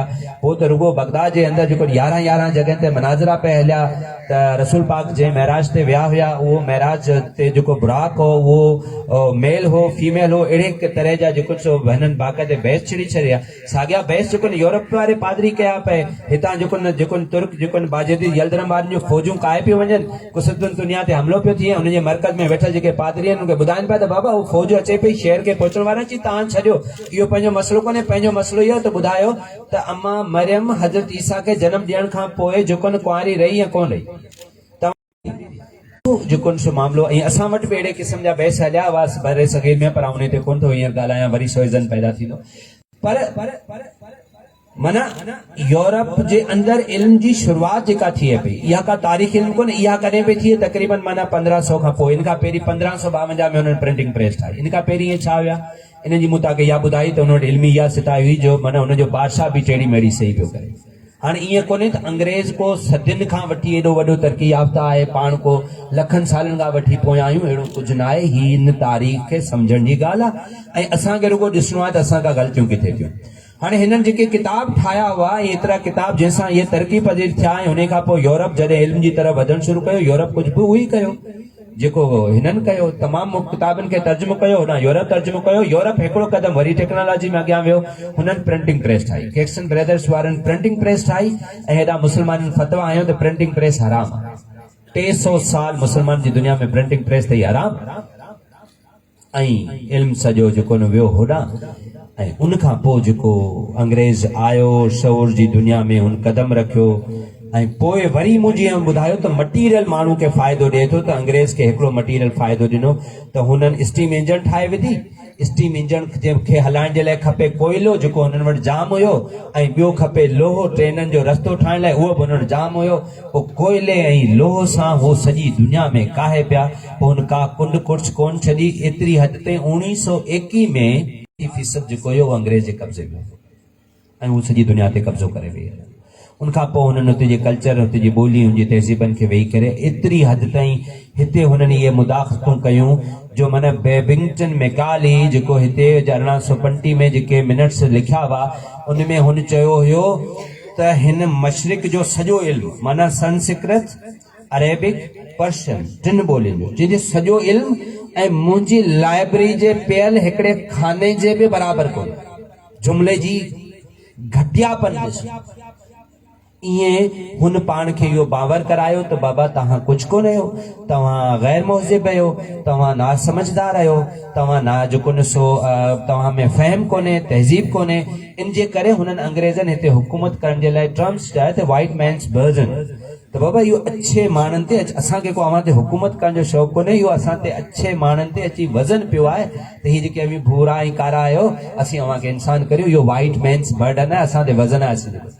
पोइ हुननि हिते अची जेको सो हुकूमतूं कयूं ऐं हुकूमत करण में पोइ हुननि छा कयो त पहिरियों जेको हुननि हिते जो दौर कयो हुन में इहो हिननि ज़रूरु कयो जो एजुकेशन में हिननि पहिरीं जेको न वेरन हेस्टिंग्स ताईं जो जेको पीरियड आहे गवर्नर जनरल वारो उन में हिननि पहिरीं हिननि जेका टेक्निक यूज़ कई हुई उन खे असीं ग्राफ्टिंग इनग्राफ्टमेंट जी टेक्निक चवंदा आहियूं त जेको बि साइंस इल्मु आहे उनखे मक़ामी ॿोलियुनि में तर्जुमो करे ॿारनि खे पढ़ायो या ॿी ॻाल्हि आहे की उन टाइम जा जेके हिते क्लेसिफाइड डॉक्यूमेंट्स हाणे खुलिया आहिनि उनमें कुझु माण्हुनि उन्हनि सां अंग्रेज़नि सां तर्जुमो माना मुआहिदो कयो हुयो त अवी भले हुकूमतो करियो असांखे उन ते को एतिराज़ कोन्हे शर्त इहो त असांजे ॿारनि खे साइंस ऐं अंग्रेज़ी न पढ़ाइजे हाणे इहो जेको असां खां नज़रियाती ग़लतियूं थियूं आहिनि उहे कीअं थियूं आहिनि माण्हू छा आहे हुनजी डेफिनेशन ते ईंदुसि पोइ तालीम जी डेफिनेशन करे पोइ वरी अॻियां वधंदुसि त पंहिंजा चैलेंजिस कहिड़ा आहिनि त छा थियो त हिन सॼे तव्हांजे ख़िते जे अंदरि जेका तालीम जेका जो जेको सिलसिलो जुड़ियो पियो हुन छा कयो बेबिंगटन मैकाली हिकिड़ी साज़िश कई हुन चयो त छो जो इहो नेपियर जेको चार्ल्स नेपियर तव्हां वटि आयो इहो अमेरिका मां शिकस्त खाए आयो अमेरिका 1492 ताईं त कंहिं माण्हू खे ख़बर न हुई 1492 में हिनखे जॾहिं ॻोल्हे लधऊं पोइ उते वञी करे हिननि अंग्रेज़ पंहिंजा माण्हू आबाद कया इन ई अमेरिका जो पुराणो नालो हिननि रखियो न्यू इंग्लैंड हितां जा अंग्रेज़ विया हुते वञी रहिया पोइ उते रही करे ऐं तॾहिं हुकूमत केरु कंदा हुआ लंडन वारा कंदा हुआ ॿिया अंग्रेज़ उते वञी रहिया उते जा जेके असल बाशिंदा हुआ रेड इंडियन उन्हनि खे मारियूं खपायूं उनजे मर्दनि खे केस्टर्ड कयूं केस्टर्ड ईअं कंदो आहे जीअं ढगे वग़ैरह खे तव्हां वढाए छॾींदा आहियो न ईअं जेको न हुननि जे मर्दनि खे हिननि केस्टर्ड कयो ऐं औरतूं जेके हुयूं त जीअं नसल न वधाए सघनि ऐं रेड इंडियन औरत जे लाइ लाज़िम कयूं त हू पहिरीं के अंग्रेज़ सां गॾु रहे 8 ॿार पैदा करे उनखां पोइ पंहिंजे ख़ानदान में शादी करे सघे थी ईअं बहरहाल हुते अंग्रेज़नि जी जेको सो थई ऐं जेके बि यूरोप जे अंदरि क्रिमिनल्स हुआ उन्हनि खे चयूं त जेकॾहिं तव्हां जेल मां आज़ादु थियणु चाहियो त असीं तव्हांखे हली अमेरिका में वसायूं था शर्त इहो आहे त हुते जंगली ढगियूं आहिनि उन्हनि खे मारियो वण वढियो शहर ठाहियो बहरहाल इहो अमेरिका 1492 खां पोइ आनवर्ड थींदे थींदे थींदे हाणे 200 साल गुज़री विया हाणे जहिड़ो थियो हिकिड़ो अंग्रेज़ जेको इंग्लैंड मां 300 साल पहिरीं वियो उते रहियो ॿियो लंडन में वेठो इन्हनि जो जहिड़ो थियो हू हुकूमत कनि या हू हुकूमत कनि तॾहिं 1765 में जेके अंग्रेज़ अमेरिका में वेठा हुआ उन्हनि जो लीडर हुयो सर जॉर्ज वाशिंगटन हुन चयो त बाबा इहा मुल्क असांजो आहे हुकूमत असीं कंदासीं हुन तहरीक हलाई 1765 में इहा तहरीक शुरू थी ऐं 1776 में हुन अमेरिका आज़ाद कराए छॾियो ऐं उतां खां चार्ल्स नेपियर शिकस्त खाई जॾहिं हिते पहुतो त हुन चयो त बाबा इहो तव्हां अमेरिकन खे पढ़ायो उन्हनि तव्हांखे धिके कढियो वरी हिननि खे पढ़ायो पिया हीअ बि धिके कढंदो जी पोइ चई त हिन जी एजुकेशन जी रग जोड़ी ऐं हुन पोइ तव्हां सां वॾो जेको थियो जेकॾहिं उहा जेका मूं तव्हांखे ॿुधाइनि इनग्राफ्टमेंट जी टेक्निक जीअं सॼी दुनिया जो इल्मु ॿियनि में जेको तर्जुमो थी मुंतकिल थियो आहे उहो जेकॾहिं तर्जुमो रहिया त अॼु पंहिंजूं ॿोलियूं हिन खां क़दरे रिच हुजनि हा पर छा थियो त उहो सॼो सिलसिलो बंदि थी वियो हिननि अंग्रेज़ी खे 1835 खां पोइ लाज़िम करार ॾिनो ऐं पोइ छा थियो हुन में हुन लिखियो हुयो बैबिंगटन मैकाली त पाण जॾहिं अंग्रेज़ी ते लॉन्च कंदासीं त पोइ उन मां जेके माण्हू पैदा थींदा उन लाइ लिखियो हुयो त the product of this education system would be the people they will be Indian in their blood and colour but they would be English in their taste and intellect and they would play the role of intermediary जेके माण्हू पैदा थींदा उहे रंग में ऐं रत में त इंडियन हूंदा पर पंहिंजे टेस्ट में ऐं इंटेलेक्ट में पंहिंजी ॻाल्हि ॿोल में पंहिंजी सोच में अंग्रेज़ हूंदा ऐं उहे असांजे विच में इंटरमीडिएट जो रोल प्ले कंदा उहो इंटरमीडिएट जो रोल अॼु बि हलना पियो मिठा अॼु बि माण्हू अचनि तव्हां ते हुकूमत कनि था अचनि किथां था उहो तव्हांखे बि भली बद ख़बर आहे इहो जेको इंटरमीडिएट जो दौर पैदा थियो जंहिं तव्हांजे ज़मीन तव्हांजे पेरनि हेठां ज़मीन खसे वरिती आहे अॼु बि पाण पंहिंजे बका जी जंग विड़ूं पिया अॼु बि पाण पंहिंजे तशख़ुस जी आइडेंटिटी जी जंग विड़ूं पिया ऐं अॼु बि जेको सो पाण इहो पिया सोचूं त असांजो फ्यूचर जेको नंढड़ो बालक ज़मीन ते वेठो आहे इहा ज़मीन बि असां कीअं जेको ऐं इहे बुनियादी सवाल आहिनि जंहिं ते पाण सभिनी खे ऐं ख़ुशूसन तव्हां सां या जिथे बि वञूं पिया असां उस्ताद आहियूं पहिरियों ॻाढ़ा माण्हू आहियूं असांजो ई फर्ज़ु आहे तव्हांजे बचनि जे लाइ या हिन इंसान जे लाइ इंसान जे आजबे जे लाइ जेतिरो बि पंहिंजो किरदारु अदा करे सघूं उहो कयूं सो इहो थियो त हाणे इहो इल्म जो सिलसिलो थींदे वञी यूरोप ते पहुतो ऐं यूरोप वटि इल्मु पहुचण खां पोइ उन्हनि जेको कुझु इल्म सां कयो या ॿियनि क़ौमनि सां जेको कुझु कयो जंहिंजे पाण बि शिकार थी वियासीं ऐं असां सां छा वियो वापरियो हाणे मसइलो इहो थियो त असां वटि इल्म जी हाणे डेफिनेशन छा अचे बीठी असांखे पढ़णो छा आहे हाणे हीअं थियो त पढ़णु छा घुरिजे उन में जेको अरस्तू जेका डेफिनेशन ॾिनी आहे हुन इहो चयो आहे त बुनियादी तौर ते जेको तालीम पहिरीं अचूं था सुकरात जी डेफिनेशन ते हुन चयो त तालीम हर इंसान जे जेको सो क़दर मौजूद जेका बि हुनजी सलाहियत आहे उन सलाहियत खे उजागर कजे त जीअं हू काइनाती राज़ खे सम्झी सघे माण्हू खे सघ ॾियो त काइनात खे सम्झे ज़बरदस्त वरी आयो अरस्तू चयो त तव्हां फर्द खे एतिरियूं सलाहियतूं सेखारियो त हू मुआशरे में ख़िदमत करे ऐं हिकिड़ो सुठो माण्हू पैदा थिए ज़बरदस्त हाणे आयो जॉन डेवी चए थो त तालीम हिकिड़ो मुसलसल निज़ाम आहे जंहिंमें हिकु इंसान पंहिंजे तजर्बनि माना पंहिंजा ज़ाती तजर्बा जोड़े सिखी करे वरी ॿियनि क़ौमनि खे सेखारे इहा वॾी ज़बरदस्त रवायत तो पाण हिकिड़ी जेका ॾिसो पाण में केॾी ख़राबु ॻाल्हि आहे जॾहिं चार वॾा वेठा हूंदा आहिनि को नंढड़ो ॿार वेठो हूंदो पंहिंजो तूं ॿार हल वॾनि में गॾु कोन वेहबो इहा वॾी ख़राबु ॻाल्हि आहे अंग्रेज़ पतो छा कंदो आहे अंग्रेज़ जेको पंहिंजी पर्सनल डायरी लिखंदो आहे ज़िंदगी में पोइ जॾहिं मरंदो आहे या पोड़ो थींदो आहे पंहिंजे पुट खे घुराईंदो हुनखे चवंदो बाबा हीअ डायरी मुंहिंजी आहे हीअ मुंहिंजे बाबा जी आहे हीअ हुनजे बाबा जी आहे हाणे हीअं कर कुझु न कर पहिरीं ही वेही 3 डायरियूं पढ़ ऐं असां ज़िंदगी में छा सिखियो छा हारायो छा खटियो छा सही लॻो छा ग़लति लॻो सभु हिन में लिखियो पिया पहिरीं इहा डायरी पढ़ पोइ उहो 20 साल जो छोकिरो 150 साल जी ज़िंदगी पढ़ी 21 साल में कदम रखंदो ऐं असीं छा था कयूं पंहिंजे नंढे खे चवंदा आहियूं बाबा न वॾनि सां गॾु न वेठो माना इहे तजर्बा ऐं देवी ॾाढी भली ॻाल्हि पियो करे ऐं अॼु हिते अक्सर पंहिंजो जेको मुंहिंजो कहिड़ो आहे मूं तव्हां पहिरीं मूं ॿुधायो नंढड़ो माण्हू आहियां मूं पंहिंजी ज़िंदगी जो जेको थोरो घणो इल्मु आहे उन में आहे पर आउं चाहींदो त इहा असीं तव्हां सां शेयर कयूं असां जेको कुझु पढ़ियो सिखियो सम्झो हिन काइनात में वरी तव्हां वॾा माण्हू आहियो तमामु वॾा माण्हू आहियो तव्हां जो दौरु असां खां इलाही सगारो आहे छो जो तव्हां वटि उहा ई साॻी टेक्नोलॉजी जंहिं ते पाण ॻाल्हायूं पिया हाणे माना डेवी जी तजुर्बो हुननि चयो त माण्हू खे कारामत करियो माण्हू कम जो थिए ज़बरदस्त हाणे छा थियो मुस्लिम थिंकर्स अलामा इक़बाल जी आहे त तालीम ख़ुदा पाक ऐं पंहिंजे पाण खे सुञाणण जो ज़रियो हिननि सिर्फ़ ऐं सिर्फ़ माण्हू जे इख़लाक़ी वजूद जो पासो खयो ॿिया सभु पासा छॾिया पासीरा हाणे अचूं था ग़ज़ाली जी डेफिनेशन ते ग़ज़ाली चए थो तालीम हिकु ज़रियो आहे त जीअं हिकु फ़र्द खे उन जे क़ाबिल बणाए सघिजे त उहो पंहिंजे ख़ुदा खे सुञाणे सही ग़लति में इम्तियाज़ करे ठीकु आहे वरी बि ॻाल्हि अची वई तव्हांजे इख़लाक़ी वजूद जी साॻी ॻाल्हि शाह वलीउल्लाह जे अंदरि आहे उहो बि इख़लाक़ी वजूद में हाणे माण्हू छा आहे वॾे में वॾो जेको असांजे तालीमी मुफ़क्कर खां जेका ग़लती थिए पई माण्हू छा रुगो महज़ इख़लाक़ी वजूद आहे हो ॾाढी सुठी ॻाल्हि कई हिते ॾींहुं सारो जे सजदा ॾियां थो त मानी जो मुल्लस मूंखे केरु ॾींदो या आदम जो पुटु आहे मलाक त न आहे जॾहिं पेट भरबुसि तॾहिं अखि पटी ऐं आज लिखियो त ढो बिना ढोला कोन्हे साञा सूंझ 7 ॾींहंनि जी बुख खां पोइ इबादत करण बि मुश्किल हूंदी आहे जेकॾहिं तव्हांजो पेट भरियल हुजे त 14 जो चंड तव्हांखे लॻंदो आहे त इहो महबूब जो चेहरो आहे, पर जेकॾहिं 7 ॾींहंनि जा बुखिया हुजो त लॻंदो त हीअ ज़मीन ते आसमान ते लोलो बचाए रखे छॾियो आहे। अॼु बि तव्हां वञो, वञी करे पंहिंजी जेको ॾिसो दिमाग़ ते ॿोली लॻायो त बाज़ार में तव्हांखे 1000 ख़रीदार मिली पवंदा। अॼु बि वञी करे तव्हां पंहिंजी दिलि ते ॿोली लॻायो त बि 1000 ख़रीदार मिली पवंदा। पर हींअर वञी करे तव्हां ॿाहिरि मार्केट में बीह करे पंहिंजी पेट ते ॿोली लॻायो त केरु कोन वठंदो। ऐं पाण सभिनी जो वॾो अलमियो इहो आहे त पेट पूरे जिस्म जे विच ते आहे, साइड ते बि कोन्हे जो इनखे कटे उछले छॾे। ऐं इहो हर वेले ते 2 मानियूं घुरे थो। माण्हू जो रुगो इख़लाक़ी वजूद न आहे, माण्हू जो मुआशी वजूद आहे। ऐं इल्म माण्हू जे मुआशी वजूद जी आबियारी करे। फर्द नफ्सियाती वजूद आहे ऐं इल्म इंसान जे नफ्सियाती वजूद जी आबियारी करे। फर्द मुआशी वजूद आहे, समाजी वजूद आहे ऐं तव्हांजी तालीम तव्हांजी समाजी वजूद जी आबियारी करे। ऐं तमामु वॾो डॉक्टर आहियां अक़ल जे एतबार खां, समाजी तौर ते एतिरो 2% जो माण्हू आहियां जो मूंखे का तमीज़ न आहे। ऐं इख़लाक़ जे एतिरे दायरे ते आहियां जो 5 वक़्त नमाज़ पढ़ांदो। वो मंटो वारी ॻाल्हि, मंटो चयो त अबा दे ख़बर हुन जेके दाणा पिया हुआ इन में काठ जे बूरे खे रंग ॾेई मिलाए चई। बाबा मिलाए छॾे। चए पोइ मिर्चनि में काठ जे बूरे खे रंग ॾेई मिलाए चई। हा उहो बि करे छॾियो। चए बाबा खीर में पाणी विझी छॾे। चई हा बाबा उहो बि विझी छॾियो।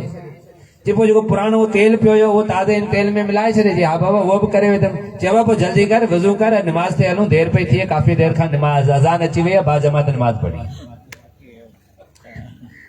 त इहो मुंहिंजो होॾां ऐं हुते बीठो आहियां त बा जमात इहो आहे मुंहिंजो इख़लाक़ी वजूद ज़बरदस्त।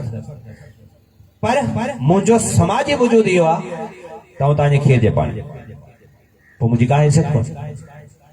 त बुनियादी तौर ते तालीम जेका चवंदा न चैलेंजिस, वॾे में वॾो पंहिंजो चैलेंज इहो आहे त हीउ फर्द जेको तव्हांजे साम्हूं ही बीठो आहे इहो इख़लाक़ी वजूद आहे, मज़हब जो कमु आहे। जी बिल्कुलु असां वटि जेके बि पाक किताब आहिनि उहे असांखे इनजी दर्स ॾियनि। तव्हां क़ुरान मजीद पढ़ो, तव्हांखे इनजो दर्स ॾींदो। तव्हां तौरेत पढ़ो, ज़बूर पढ़ो, तव्हांखे इनजो दर्स ॾींदो। तव्हां भगवत गीता पढ़ो, तव्हांखे इनजो दर्स ॾींदो। तव्हां पुरानास पढ़ो, तव्हां ऋग्वेद पढ़ो, सामवेद पढ़ो, यजुर्वेद पढ़ो, अथर्ववेद पढ़ो, तव्हां उपनिषद पढ़ो, तव्हांखे इन जो दर्स ॾींदो। ॾिसो माण्हू की आहे जेको तदरीस हिकिड़ी ॾिनी वई, माण्हू खे हिकिड़ो ज्ञान ॾिनो वियो त इहो हिकिड़ो किरदारु, इहा हिकिड़ी इख़लाक़ी तरबियत हुई। जेको श्री राम जो जेको वाक़ियो थिए थो, माने छा इहो तव्हां या असांजे लाइ हिकिड़ो दर्स आहे। पीउ चए थो बनवास वञ, दैट्स इट, नो आर्ग्यूमेंट। बाबा चयो दैट्स इट, वञणो। माना पुटु कहिड़ो हुजे, श्री राम जो हुजे, जेकॾहिं पीउ चए थो बनवास वञ त वञ। हाँ जॾहिं निकिरे थो त पंहिंजो सीता देवी चई ऐं गॾु माना ईअं न त तोसां रुगो महल ते गॾु, सुख में गॾु, ॾुख में। हाणे हिते हिकिड़ी औरत जो किरदारु, पत्नी जो किरदारु तव्हां ई असांखे सेखारे पियो न छा हुजे हुनजो किरदारु। त लक्ष्मण चए थो त आउं तोखे छॾींदुसि, भाउ कहिड़ो हुजे। ऐं ख़राबु भाउ शत्रुघ्न भरत बि कोन हुया, उहे पंहिंजे भाउ जी मौजूदगी में कोन वेठा हुआ तख़्त ते। इहे हिकिड़ा दर्स हुआ। या जेको तव्हां भगवत गीता सॼो पढ़ो था न, उते जिथे अर्जुना तलवार रखी थो वेह ते आउं कोन वेंदुसि, हिकिड़ा त मुंहिंजा रथ में आहिनि, ॿी ॻाल्हि त उहे छा आहिनि, त हुनखे छा था चवनि, श्री कृष्ण छा था चवनि, त तूं इन करे नथो विड़ी तो घणा आहिनि, या इन करे नथो विड़ी तो पंहिंजा आहिनि। उसूल जे लाइ विड़बो आहे, जंग कॾहिं बि जेको सो इन लाइ कोन विड़बी आहे, जंग उसूल जी पासदारी जे लाइ विड़बी आहे। उसूल मैटर थो करे। त माण्हू छा आहे, तव्हां माण्हू रुगो इख़लाक़ी वजूद न आहियो साईं, ऐं रुगो इख़लाक़ी ख़ुतबे ते तव्हांजी कामनान खे काबू नथो करे सघां। तव्हांजो माशी वजूद बि आहे, तव्हांजो पेट आहे, उनजी ज़रूरतूं आहिनि, तव्हांजो समाजी वजूद आहे, उनजूं ज़रूरतूं आहिनि, तव्हांजो नफ़्सियाती वजूद आहे, उनजूं ज़रूरतूं आहिनि। हाणे जेका जदीद दुनिया में इल्म जी डेफिनेशन अची बीठी आहे उहा इहा आहे त जदीद इल्म उहो आहे जंहिंमें इंसान जूं इख़लाक़ी, मुआशी, नफ़्सियाती, समाजी ऐं सिविक, हू त यूज़ पिया कनि, सिविक सेंस, उनखां अलावा पोइ इहे सभिनी शयुनि जी जॾहिं पूराई करे तॾहिं उहा लिटरेसी जी डेफिनेशन अची बीठी।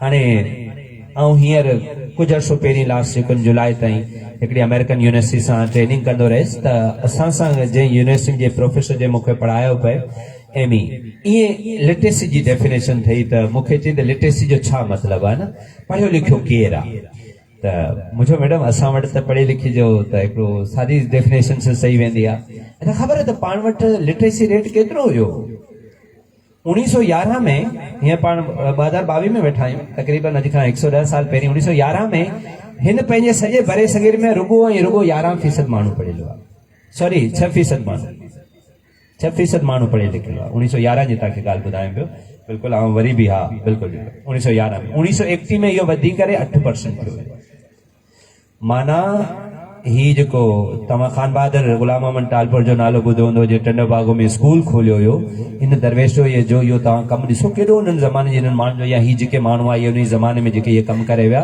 साईं उन टाइम तॾहिं जॾहिं स्कूल खोलियो हुयो 1920 में ऐं उहो स्कूल साईं जी 1933 में डेथ थी आहे ऐं मूं वटि फे रिकॉर्ड आहे 1981 में हिते जा पढ़ियल लिखियल जेके माण्हू आहे उहे सिर्फ़ु 8% हुआ जॾहिं पाकिस्तान आज़ाद थियो हुयो न 1947 में तॾहिं पाण वटि 11% माण्हू पढ़ियल लिखियल हुआ सिर्फ़ु 11%। पोइ दुनिया हिकिड़ो वॾो पाण सां मज़ाक थियो दुनिया चयो त भाउ पढ़ियल लिखियल केरु आहे हुननि पहिरीं डेफिनेशन ॿुधाई त person who can read and right is an educated person छो जेको लिखी सघे पढ़ी सघे न उहो पढ़ियल लिखियल माण्हू आहे त असांजो हा सही आहे जेको नालो लिखी वञे सही करे वञे उहो पढ़ियल लिखियल आहे पोइ चई अवां मुल्क में पढ़िया लिखिया माण्हू घणा चई असां 50% सभु पढ़िया लिखिया दुनिया ॿी डेफिनेशन ठाही The person who can read and write and can do simple mathematical calculation is an educated person. जेको लिखी सघे पढ़ी सघे हिसाब किताब करे वो पढ़े लिखियल माण्हू आहे हिन जो हा सही आहे हिसाब सिधो आहे जे जेको नालो लिखी वञे सही करे वञे पैसा गणे वञे उहो पढ़े लिखियल आहे पोइ तव्हां वटि पढ़िया लिखिया माण्हू घणा चई असां वटि तक़रीबन 60 हाणे 60% ते पुॼी आहियूं दुनिया टी डेफिनेशन ठाही The person who can read and write and can do simple mathematical calculation and can operate computer is an educated person. लिखी सगे पढ़ी सगे हिसाब किताब कराए कंप्यूटर हलाए पढ़ियो लिखियो माण्हू आहे चई ठीकु आहे इहो सवलो कमु आहे चई जेको नालो लिखी वञे सही करे वञे पैसा गणे वञे फेसबुक हलाए वञे पढ़ियल लिखियल माण्हू आहे हाणे तो वटि घणा पढ़ियल लिखियल आहिनि चई हाणे असां 70% ते माशाल्लाह पहुची आहियूं दुनिया चौथी डेफिनेशन छा आहे The person who can read and write and can do simple mathematical calculation can operate computer and can make analysis. On the basis of analysis, he can draw conclusions. On the basis of conclusions, he can draw his own opinion. On the basis of his own views and opinion, he can send recommendations. Is an educated person. छाची लिखी सगे पढ़ी सगे हिसाब किताब जानदो हुजे इहो हिसाब math वरी शइ अथव बाबा इन वरी ॻाल्हायूं था मैथ जानदो हुजे पोइ कंप्यूटर हलाए सघे कंप्यूटर हलाइण खां पोइ तज्ज़ियो कयो भले में भली जेका इल्म जी जेका ॻाल्हि अथव न उहा आहे तज्ज़ियो मतिलबु छा तज्ज़ियो माना कंहिं बि मामले जा जुज़ करे नंढियुनि नंढियुनि शयुनि में टोड़े उन सॼे मसइले खे सम्झी तह ते ई पहुचजे त असल ॻाल्हि छा सुठो क्लास कीअं थींदो उस्ताद बि हुजे शागिर्द बि हुजनि किताब बि हुजे पढ़ाइण जो तरीक़ो बि हुजे फर्नीचर बि हुजे जुज़ साईं वारा वॾा वेठा आहिनि पाण जे ज़माने में BBC ते सैरबेन ईंदो पाण ॿुधंदा हूंदा हुआसीं पोइ सैरबेन में चवंदा त हाणे असीं तव्हांखे था वठी हलूं तव्हां पंहिंजे नामा निगार मार्क टेली वठ तव्हां मार्क टेली नामा निगार वठ can make analysis on the basis of analysis he can make his own opinion draw results and conclusion and opinion and finally can send recommendations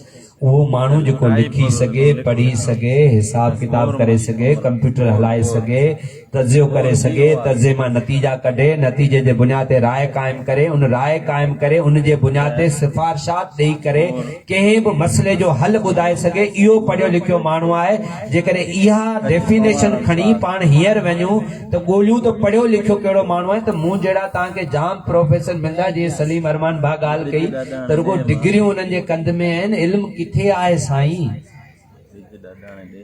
मौलाना रूमी पंहिंजे ज़माने में निकिरंदो हुयो त लालटेन हथ में खणी निकिरंदो हुयो चयूं दरवेश ॾे ख़बर छो चई अदा माण्हू ॾिसनि कोन था चिपाटे छॾींदा अॼोके दौर में इन ई इल्म वारे माण्हू जे लाइ तव्हांखे लालटेन न जेकॾहिं 2000 वोल्ट वारी से जेको खणी सर्च लाइट बि वेंदो न त तव्हांखे कोन नज़र ईंदो एजुकेशन बुनियादी तौर ते हिकिड़े अहिड़ो फर्द असांखे ठाहिणो आहे जंहिंजो इख़लाक़ी वजूद हुजे, जंहिंमें मज़हब असां सां गॾु बांह ॿेली थियो बीठो आहे, उनजो कमु आहे बिल्कुलु।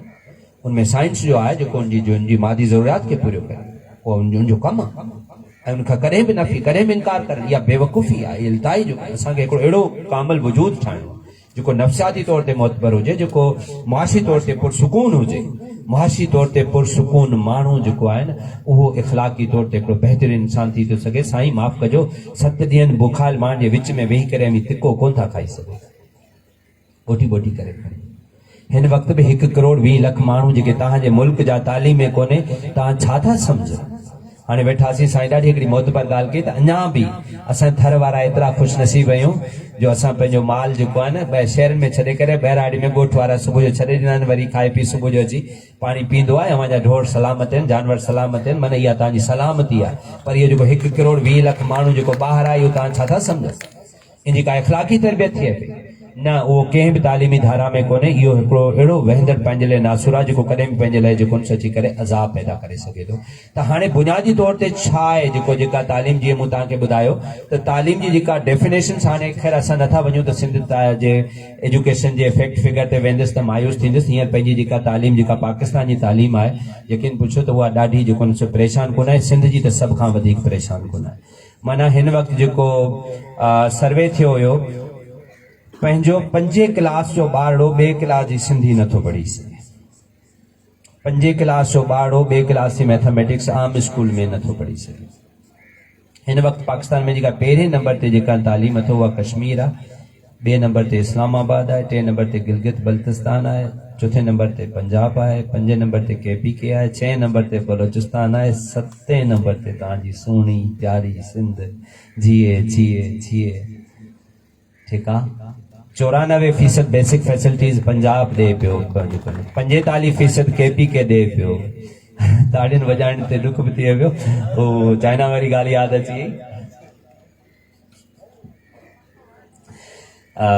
उहो हिकिड़ो मशहूरु पाण वटि आहे न त मारू अकेला गीत हलंदो आहे ऐं हुनमें असांजा काफ़ी जेके आहिनि नौजवान दोस्त उहे ॻाइण जेको शुरू थी वेंदा, नचणु शुरू थी वेंदा जेका। त हुनजो जेके आहिनि कंडीअ न सिंगरी, बबर न पलड़ो, साओ न सलड़ो, मारू अकेलड़ा, ऐं उहो स्टेज अची करे डांस करणु शुरू करे छॾींदा। अहिड़ी साॻी सूरत हाल चाइना में थींदी हुई। चाइना में हीअं त चाइना सां जॾहिं पंहिंजी नई दोस्ती शुरू थी त जॾहिं बि हितां पंहिंजो पहिरीं को जहाज़ वेंदो हुयो त हुननि जो इहो उसूल हूंदो त जेका बि जहाज़ ते जेको बि अमलो वेंदो उनखे घुराए चांहि पियारींदा हुआ ऐं हुनमें हिकिड़ो चाइनीज़ ऑफिसर अची चाइनीज़ में तकरीर कंदो, रखे थोरे वक़्फ़े में ही ताड़ियूं वॼाए छॾींदा, सम्झंदा त कोन हुआ। सो हीअं थियो जो 1970 वारो वाक़ियो, 70 वारी जंग लॻी, हुनमें जेको काफ़ी कुझु मसइलो थी वियो ऐं वरी जेको पहिरियों जहाज़ वियो त हुते त हुननि हुनखे चांहि पियारी।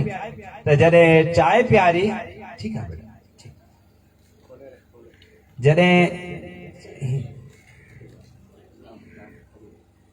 जॾहिं हुनखे चांहि पियारी त हुन अची चाइनीज़ में ऑफिसर तकरीर कई, हिननि हस्बे मामूल वरी ताड़ियूं वॼायूं, हू थोरो परेशान थियो, वरी ॿी तकरीर में ताड़ियूं, वरी थोरी देरि में जेको बहरहाल हू परेशान थींदो रहियो, हीअ ताड़ियूं धड़ी वॼाईंदा रहिया। हू वापसि थी जॾहिं ॿाहिरि निकिता त हिनखे चवंदी तव्हां ताड़ियूं छो वॼायूं? चई हू असांखे वॼाईंदा आहियूं, अॼु बि वॼायूं, तव्हां चांहि पियारी, महिरबानी।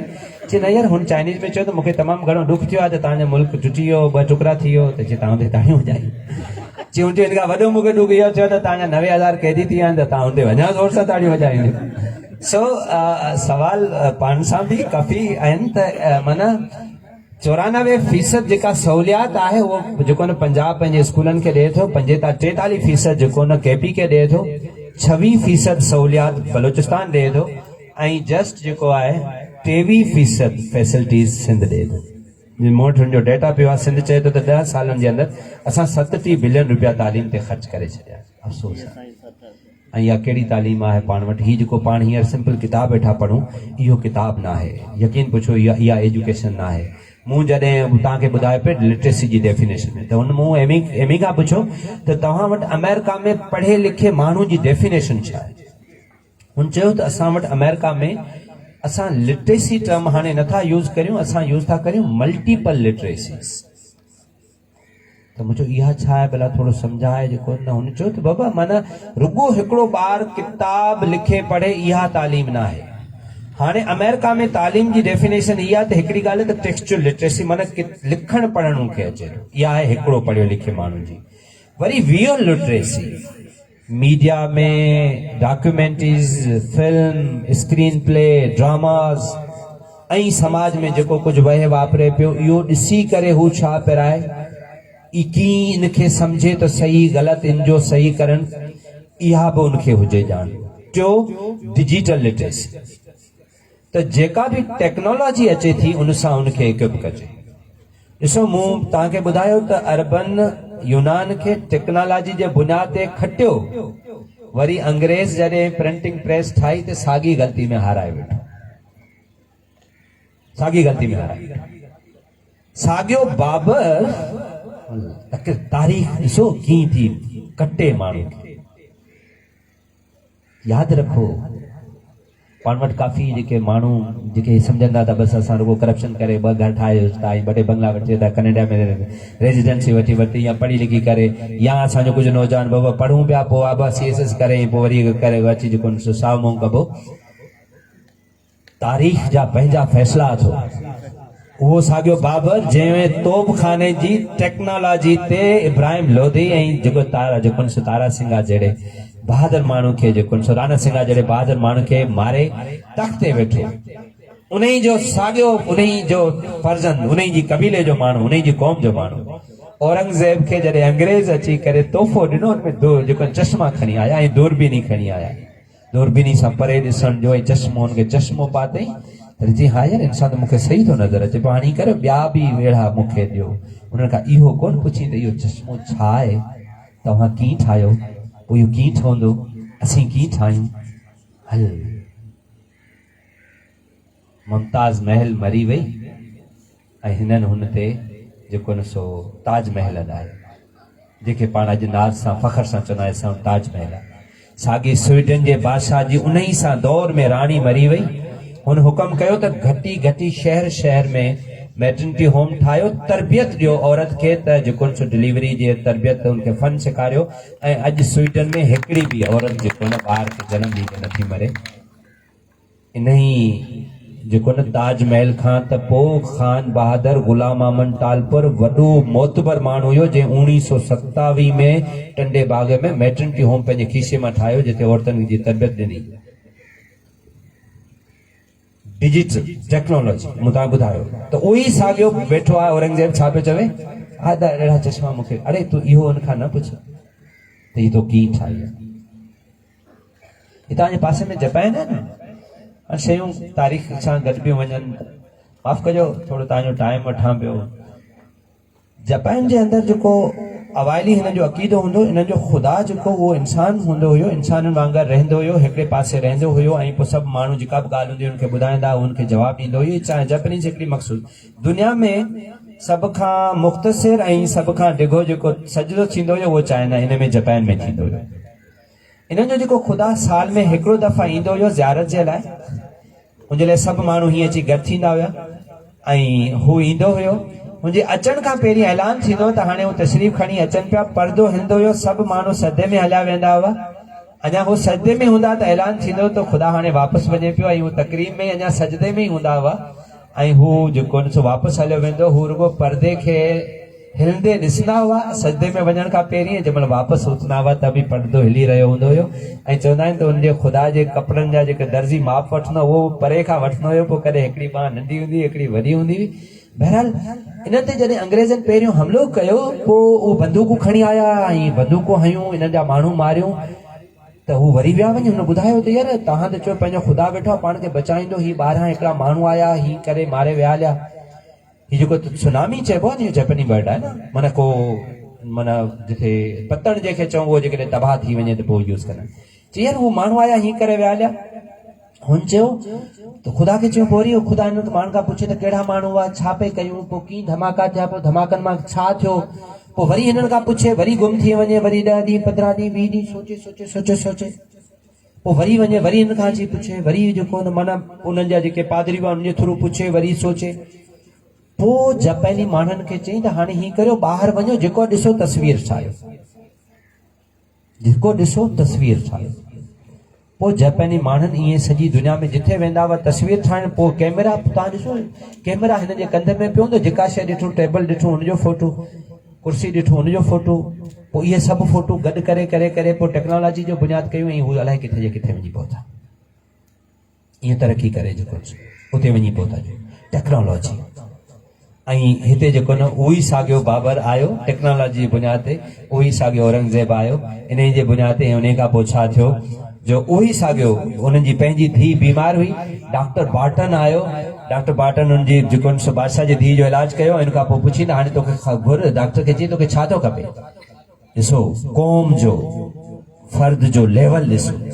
डॉक्टर बार्टन छा थो चवे त साईं मूंखे कुझु नथो खपे, मुंहिंजी नंढड़ी कंपनी आई आहे, तव्हां महिरबानी करे रुगो इनखे बिज़नेस करण जी तिजारत करण जी इजाज़त ॾियो, बाक़ी मूंखे ज़ाती तौर ते कुझु कोन थो खपे। हिननि मूंखे बंगाल में इजाज़त ॾिनी, हू हुते बंगाल में विया, बंगाल में गजी करे पोइ उन ईस्ट इंडिया कंपनी छा कयो, उते मीर जाफ़र खे ख़रीद कयो, नवाब सराउद्दीन दौला खे शहीद कयो, वरी ओरियां आई टीपू सुल्तान खे जेको न सादक खे ख़रीद कयो, ऐं पोइ जेको सो ऐं इहो सॼो सिलसिलो करे तव्हांखे ईअं तारीख़ूं माण्हुनि तां जेको सो गुज़री वियो।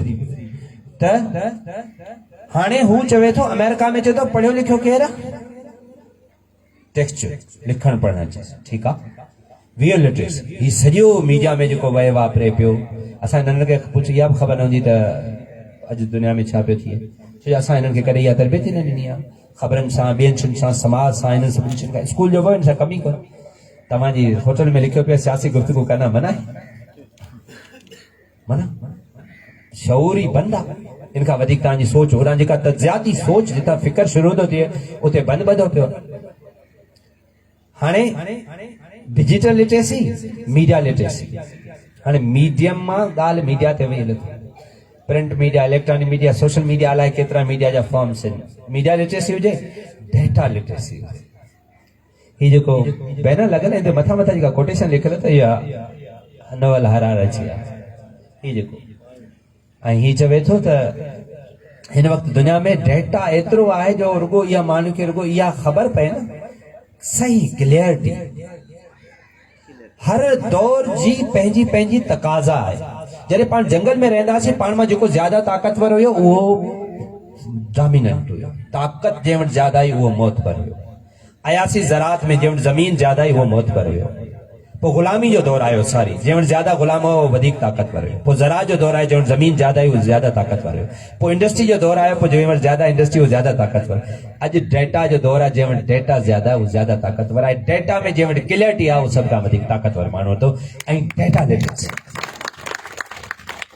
युवल नोआ हरारे जा इहे जेके टे लिखियल किताब आहिनि, ऐं चवंदो त इहे असां पंहिंजे ॿारनि खे आऊं त पढ़ाईंदो आहियां यूनिवर्सिटी में, पंहिंजे ॿारनि खे आऊं त जेको पंहिंजो किताबनि सां गॾो गॾु ॿियूं शयूं ज़रूरु असां उस्तादनि खे खपे त गॾो गॾु ॿी का शइ ॿार खे ॿुधाए छॾियूं, कोई सुठो किताब जो ज़िक्र करे छॾियूं। युवल नोआ हरारे जो पहिरियों जो किताब लिखियो सेपियंस लिखियो त माण्हू पहुतो कीअं ऐं हिते कीअं पहुतो। ॿियो हुन जेको किताब लिखियो होमो ड्यूस त माण्हू छा थींदो। अॻिते हू चवे थो त माण्हू जा टे अची करे मसला बीहंदा, या त ही माण्हू इहो ई बायोलॉजिकल बीइंग रहंदो, या इहो माण्हू अकली तौर ते एॾो वॾो थी वेंदो जो हिन में एतिरियूं चिप पंहिंजे दिमाग़ में हणी छॾींदा जो हिन जो पंहिंजो जेको दिमाग़ आहे इन खां लखे गुना वधीक सुपर कंप्यूटर्स चिपूं हणी हिन जे दिमाग़ खे हिन खे जेको सो स्ट्रॉन्ग करे छॾींदा। या टियों हू चवे थो त हिन जो पंहिंजो दिमाग़ ऐं हुन ॿिन्ही दिमाग़नि खे जोड़े करे गॾाईंदा ऐं हिकिड़े माण्हू खे ठाहींदा। इहे सभु शयूं थियनि पियूं, जेनेटिक्स तमामु घणो कमु पई करे। इहा का नई ॻाल्हि न आहे, जेके बि तव्हांजा तव्हां सभु क़ाबिल फ़हम माण्हू वेठा आहियो, चाइना वारा ऐं ॿिया इहे सभु अंदरि में तमामु घणो इन ते कमु हले पियो जेको। ऐं अचण वारा इहे चैलेंजिस थींदा पाण सभिनी खे, जंहिंजे लाइ पाण खे पंहिंजे नस्ल खे तयारु करणो आहे। कीअं पाण खे हिननि जे लाइ चैलेंजिस पंहिंजा इहे अथो, इहे नंढड़ा सिंपल चैलेंजिस जेके पाण ॾिसूं पिया, इन खां इलाही मथां थी करे पाण खे सोचणो आहे। हाणे हू छा था चवनि, हाणे अचण वारे ॾींहंनि में हिकिड़ी कुर्सी पई हूंदी, तव्हां इलाज लाइ वेंदा, चवंदा बा हू डॉक्टर आहे, स्पेशलिस्ट आहे, हिन खां इलाज कराए, या ही कुर्सी पई आहे, ही तक़रीबन 10 लख सुपर कंप्यूटर सां कनेक्ट लॻी पई आहे। तूं हिन ते वेहे, तुंहिंजे जिस्म जे जुज़ जुज़ जो हिकु हिकु पहलू जो ही 10 लख कंप्यूटर तजियो करे, रिपोर्टूं करे, 15 मिंट जे अंदरि तुंहिंजी हर शइ खे कैलकुलेट करे ॿुधाईंदा तोखे मसइलो छा आहे। तूं असांजे कुर्सी वारे कंप्यूटर जो इलाज कराईंदे या असांजे इंसान डॉक्टर का इलाज कराईंदे। तव्हां चवंदो बाबा साईं खे छॾ साइड ते, कुर्सी ते विहार ऐं 15 मिंट वठ ऐं फाइनल करे मूंखे दे रिपोर्ट। एतिरो जल्दी दुनिया इन्हनि तकाज़ान में ईंदी। इन करे जेको हिन जो टियों किताब जॾहिं हिन लिखियो हुयो त 21वीं सदी जे माण्हू जा जेके 21 चैलेंजिस आहिनि उहे तमामु वॾा। ऐं इहो नोवल हरारे एॾो वॾो माण्हू आहे, जॾहिं जर्मन में ॻाल्हाइण थो वञे त उते अॻी सिफ़ में जेका वेठल आहे उन्हनि जी चांसलर, जीअं पंहिंजो वज़ीर आज़म हूंदो आहे या किथे सदर हूंदो आहे, जर्मन जे अंदरि चांसलर हूंदो आहे। मार्कल एंजल चवे थी त इन राइटर खे इंट्रोड्यूस, उते जी माना सदर चओ या वज़ीर आज़म चओ, उहा चए थी इनखे इंट्रोड्यूस, उनखे कंपेयर खे चए थी आऊं कराईंदुसि, मुंहिंजा सभु किताब पढ़िया आहिनि, अॼु इनखे इंट्रोड्यूस हिन प्रोग्राम में आऊं कराईंदुसि। ऐं असांजा हीअ जेके दरवेश वेठा आहिनि कुर्सियुनि ते रोअन रब पीअनि, जेको न हाणे उन्हनि खे का ख़बर कोन्हे दुनिया छा पई थिए, असांजे बचनि सां अचण वारे दौर में छा थो थिए। हिन रुगो करप्शन करे 2 टपड़ खणी वञी स्विस जे बैंक में विधा, सुभाणे उहो बैंक में ई पैसा न कढनि ॾियनि, हमरा अची करे त रोई वेही रहे। हिन जो अकल आहे। ऐं जेकॾहिं हितां PhD करे वञी लंडन में, इंग्लैंड में या ॿिए पासे वञी नौकिरी कयां, या आउं अची करे हिते जेको मुंहिंजो त अॼोको ॾींहुं मुंहिंजे लाइ त हिन खां वॾी ॿी का ईद कोन थी थिए न। ऐं पंहिंजी मिटी में पंहिंजे माण्हुनि मुंहिंजे इल्म जी का बि हैसियत कोन्हे, का बि वुकत कोन्हे जे करे हू मुंहिंजे पंहिंजे माण्हुनि जे कमु न अचे साईं। त हाणे हू छा था चवनि त माना असांजो अमेरिका जो ॿार पढ़ियो लिखियो, जंहिं वटि टेक्सचुअल लिटरेसी आहे, विजुअल लिटरेसी आहे, डिजिटल लिटरेसी आहे, मीडिया लिटरेसी आहे, डेटा लिटरेसी आहे, इंफॉर्मेशन लिटरेसी आहे। वाह, इंफॉर्मेशन जंहिं ते असां ते त बंदि बदल आहे, पुछण ॾोह। ऐं अध खां वधीक त असांजो हाणे हिन वक़्तु पाकिस्तान में 51% औरत आहे, 49% पाण मर्द आहिनि, ऐं उहा 51% पंहिंजी ज़िंदगी जे कंहिं धारा में ई कोन्हे। ऐं केॾो वॾो तव्हां घर जे दरवाज़े ते दस्तक ॾींदा आहियो, अंदरां आवाज़ ईंदो आहे घर में केरु कोन्हे। माना हू औरत पंहिंजे वजूद जी तस्लीम कोन थी करे, केरु कोन्हे, माना हू उनजो को वजूद कोन्हे। घर जे अंदरि जेके 8 वजूद आहिनि, माना हू पंहिंजी हस्ती जी, या एतिरी हद ताईं को घर में ॿार मस्ती कंदो त बि चवंदी त बी तुंहिंजो बाबो अचे शाम जो ठीक थी करे, माना पंहिंजे ॿार जो कंडक्ट चेक नथी करे सघे। 51% आबादी तव्हांजे लाइ चैलेंजिस आहिनि बेटा। पाण खे सभिनी फ्रंट ते वेठो आहे, पंहिंजी औरत जी तालीम लाइ, पंहिंजी समाजी तालीम जे लाइ, पंहिंजे इन सभिनी पासनि जे लाइ। हाणे हू चए थी आख़िर में चए थी सिविक लिटरेसी, माना हुन में तहज़ीब हुजे,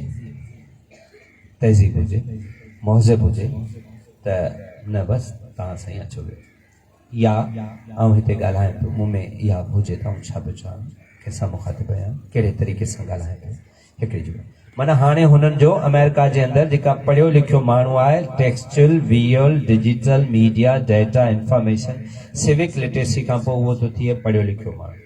असां वटि हू माण्हू अथो जेको लिखी सघे, सही करे, पैसा गणे, फेसबुक हलाए, पढ़ियो लिखियो माण्हू।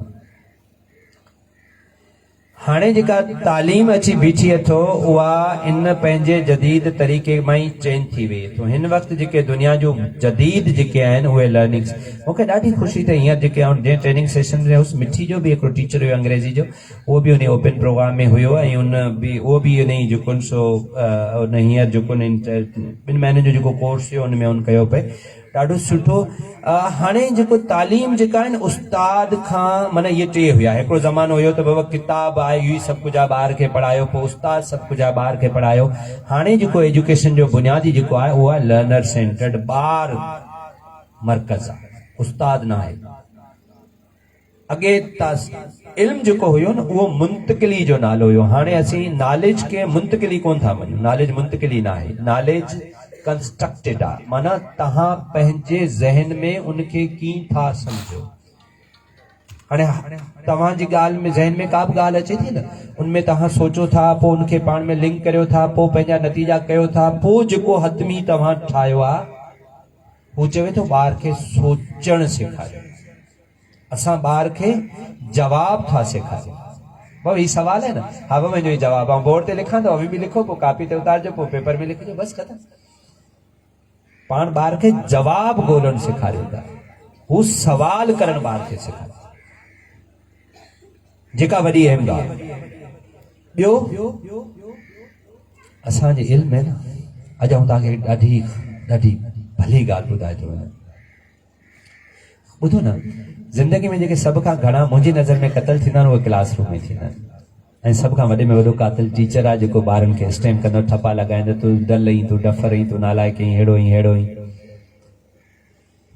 थींदो। हीअं छो जो ॿार जॾहिं सवाल कंदो आहे या को असांखे इहा मूंखे ॻाल्हि सम्झ अॼु ताईं न आहे त उस्ताद खे अलाए इहा ॻाल्हि खे मन में विधी आहे त हीउ जेको ॿारड़ो कुर्सी ते वेठो हिनखे हर शइ जो जवाबु छो नथो अचे। अड़े दरवेश, हिनखे हर शइ जो जवाबु अचे आहे त हिन कुर्सी ते तुंहिंजे अॻियां छो अची वई आहे?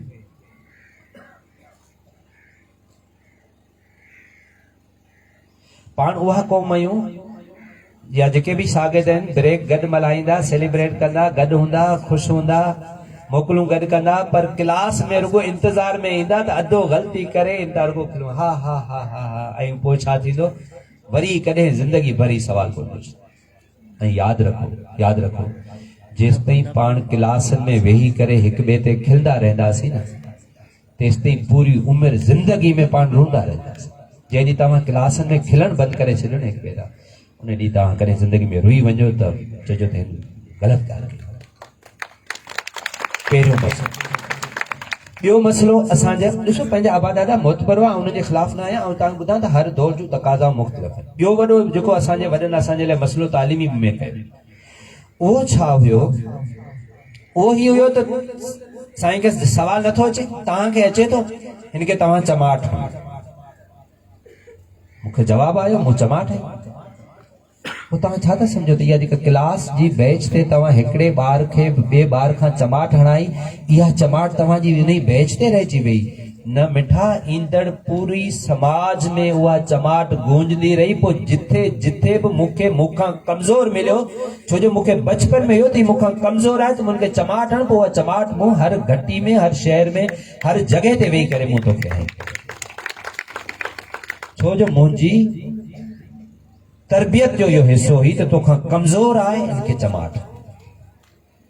ऐं अॼु असां तालीम मां सभ खां वॾो जेको लफ़्ज़ कढूं पिया, ऐं तो तालीमदान त न आहियां, पर जेके तालीमदान आहिनि, असीं जेको वॾो लफ़्ज़ तालीम मां कढूं पिया उहो कॉम्पिटिशन कढूं पिया, कोऑपरेशन विझूं पिया, तावन। ही अदो उथी बीठो, साईं एबीसी छा थींदी आहे? मूंखे नथी अचे। बाबा यूनिवर्सिटी में आयो आहिनि। जी सर। बाबा फर्स्ट ईयर जेको कॉलेज मां पढ़ी आयो आहिनि। साईं, यहाँ पढ़ी आया। अच्छा, अञा तोखे सही एबीसी नथी अचे? न सर, अञा नथी अचे। बाबा ठीकु आहे, तेसिताईं पोयां ज़ाहिर चए थो, ओ मूंखे अचे थी, आउं तोखे ब्रेक में ॿुधाईंदुसि। हा ज़ाहिर, ठीकु आहे, हिनखे ॿुधाए छॾिया। बाबा पोइ बि समझ में न अचे, मूंखां पुछी वठिजे, हलो अॻियां हलो। क्लास में हिकिड़ो छोकिरो यूनिवर्सिटी में उथी बि इहो चवे त साईं मूंखे एबीसी जी ख़बर कोन्हे, छा थींदी आहे? क्लास चुप वेठी आहे, को मसइलो कोन्हे। उस्ताद उनखां पुछे पियो, बाबा तूं हेसिताईं पढ़ी अञा न पढ़ी आहे? न साईं। पोयां ज़ाहिर चए पियो, साईं मूंखे अचे थी, ऐं सेखारींदुसि। शेखर, आउं तोखे सेखारींदुसि ब्रेक में। हा शेखर, हिनखे सेखारिजे। ज़ाहिर पोइ मसइलो हुजे, मूंखां पुछी अचे, हलो अॻियां। इहा क्लास हुजे। ॿार आयतुल कुर्सी न पढ़ी अची क्लास में वेह, अलाह जी इज़त रखिजे, इमाम ज़ामन ॿधी अचे, या मुला जी इज़त रखिजे, पंहिंजा क्लास कोन्हे। इहे जेके तव्हांजा क्लास जे अंदरि रवैया आहिनि, इहे मैटर था कनि। तो जेसिताईं तव्हां तालीम खे कॉम्पिटिशन में कढे करे कोऑपरेशन में न आणींदा, तव्हांजी तालीम सिर्फ़ चंद साल पहिरीं असां तालीम जी डिफाइन कयो हुयो स्टम्प। वण जेको हूंदो आहे, जेको थोड़ हूंदो आहे, इनखे अंग्रेजी में असां ट्रंक बि चवंदा आहियूं, स्टम्प बि चवंदा आहियूं। स्टम्प जी स्पेल हूंदी आहे STEM। त हुननि चयो त कंहिं फर्द खे ठाहिणो आहे, हुनखे इहे 4 शयूं पढ़ायो। S माना साइंस, T माना टेक्नोलॉजी, E माना इंजीनियरिंग, A माना मैथमेटिक्स। 4 शयूं स्टम्प। मैथमेटिक्स जो मूं पहिरीं हवालो ॾिनो, ऐं दुनिया में उहे क़ौमूं तमामु अॻियां वेंदियूं जेके मैथमेटिक्स में।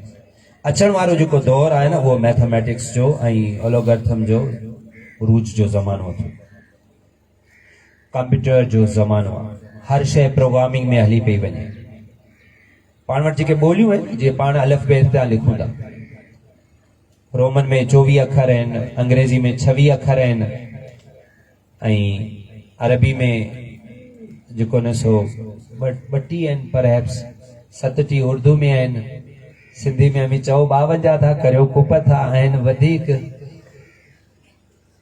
हा, जीम हे के गॾाए झे ठाहियो था, गाफ हे के गॾाए घे ठाहियो था, पोइ लाम हे के गॾाए बि ठाहियो न, उहो जो लिखियो न त मल खे हिजे करे ॿुधायो, मल खे हिजे करे ॿुधायो। जेकॾहिं उनखे हिजे नथा करियो उते हिजे में गॾायो था, चओ था मीम ज़बर मां लह ज़बर लह, छोजो जेकॾहिं त मीम ज़बर मां लाम ज़बर लह है ज़बर हा त पोइ मल्लाह ईअं त कोन्हे न, मल आहे न, मीम ज़बर मां लह ज़बर लह, लह जेकॾहिं चओ था त पोइ माना इहो बि त अखर ठाहियो था न, पोइ जे ठाहियो था, घे ठाहियो था, ले छो, पोइ त णे बि ठाहियो अथव। माण्हू जी यकीन कंदा मीम ला मां णे माण्हू थींदो न, णे थींदो न, पोइ णे खे शामिल करियो न। चयूं हुनजा थोरा आहिनि अखर आहिनि त इन करे कोन कयोसीं, घे जा झे जा जज आहिनि उहो करे छॾियोसीं, बस इहो ठीकु थियो, बिस्मिल्लाह हाणे हले पई। अबन दादन जी आहे, पाण हुनखे संभाले वेठा आहियूं, अल्फाबेट ते अञा बि जेको हुन ते पाण कमी कोन पिया करियूं, पर इहे ॿोलियूं जेके अल्फाबेटिकल ऑर्डर में, ऐं ॿियूं ॿोलियूं आहिनि जेके अखरनि जी माना लिखियूं थियूं वञनि तस्वीरनि में, जीअं संस्कृत तस्वीरनि में लिखी थी वञे, काफ़ी हिते जूं ज़बानूं आहिनि जेके लिखियूं में, कोरियन खे तव्हां ॾिसो, जैपनीज़ खे ॾिसो, चाइनीज़ खे ॾिसो, जेके ॿोलियूं इन ई आइडियोग्राफी कैरेक्टर्स जी मदद सां लिखी थियूं वञनि, इन्हनि हाणे ॾिसो न, चाइनीज़ ॿोली में 300 खां वधीक कैरेक्टर्स आहिनि जंहिं ते उहा ॿोली कमु थी करे, माना उन ॿार खे 300 कैरेक्टर्स खे यूज़ करण जो फन थो अचे। हाणे जेके ॿोलियूं ईअं लिखियूं थियूं वञनि, जीअं चाइनीज़, जैपनीज़, कोरियन आहिनि ॿोलियूं आहिनि, इहे ॿोलियूं दिमाग़ जे जंहिं हिसे में प्रोसेस थियनि थियूं, इहो उहो हिसो आहे जेको मैथ जे लाइ ॾाढो ॾाढो काराइतो आहे हिसाब किताब जे लाइ। ऐं यूरोप चवे थो त ऐं जेके मैथ में स्ट्रांग आहे उहो प्रोग्रामिंग में स्ट्रांग आहे।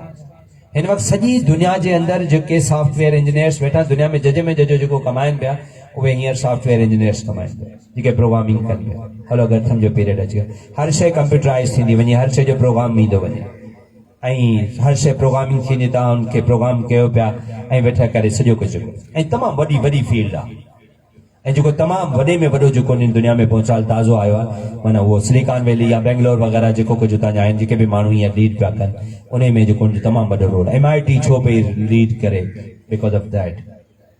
त उहे सभु शयूं जेके न उन सां जेको न, त जेके इहे माण्हू इहे ॿोली यूज़ था कनि उहे मैथ में स्ट्रांग आहिनि, जेके मैथ में स्ट्रांग आहिनि त माना इहे माण्हू प्रोग्रामिंग में स्ट्रांग थींदा।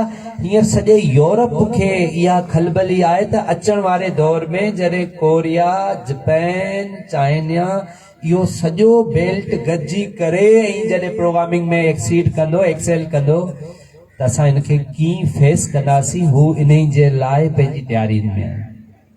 माण्हुनि जो क़ौमनि जो फिकर ॾिसो, चाइना में सिर्फ़ 10 साल खां पोइ चांवर जे अधु दाणे जेतिरो रुगो समन जो लेवल मथे वधंदो आहे, हुननि खे जो फिकर आहे उन ते नज़र रखियो वेठा आहिनि त हिन साल केतिरो पियो वधे, फिकर आहे।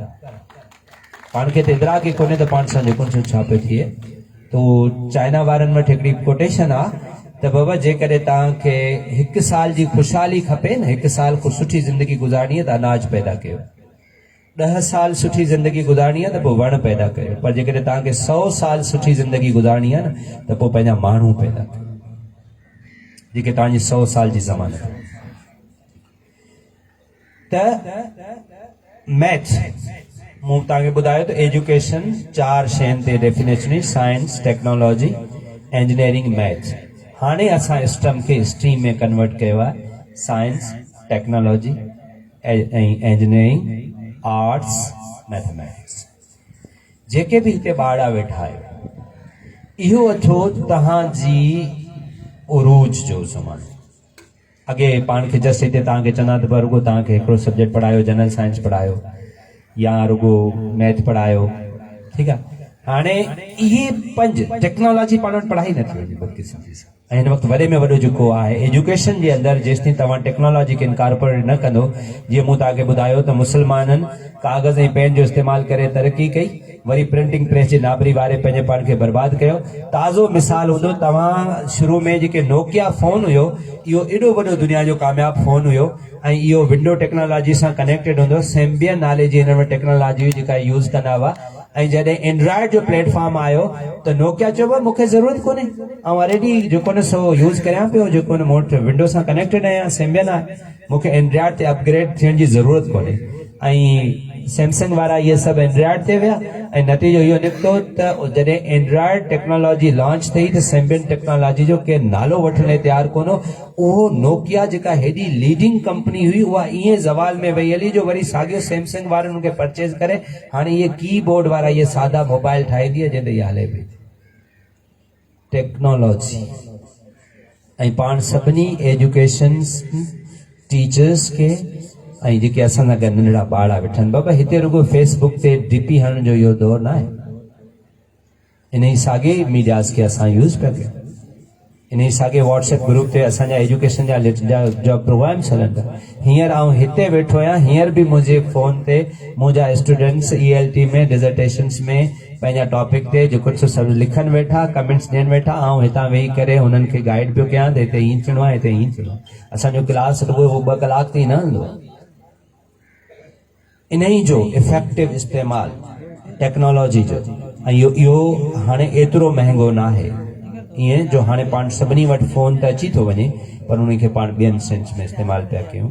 इन खे केतिरो बहितर असीं इस्तेमालु कयूं ऐं इन ते तमामु दुनिया जूं सुठियूं गेमिफिकेशन असीं पढ़ायूं पिया। माना इहो हाणे असां वटि पढ़ाइण जो मैथड आहे। माना जेके दुनिया में हिन वक़्तु जेके सुठे में सुठा टीचिंग मैथड पिया अचनि उनमें गेमिफिकेशन अची वियो थो। वेक मैथड अची वियो आहे। वेक माना दुनिया में 3 क़िस्मनि जा ॿार आहिनि।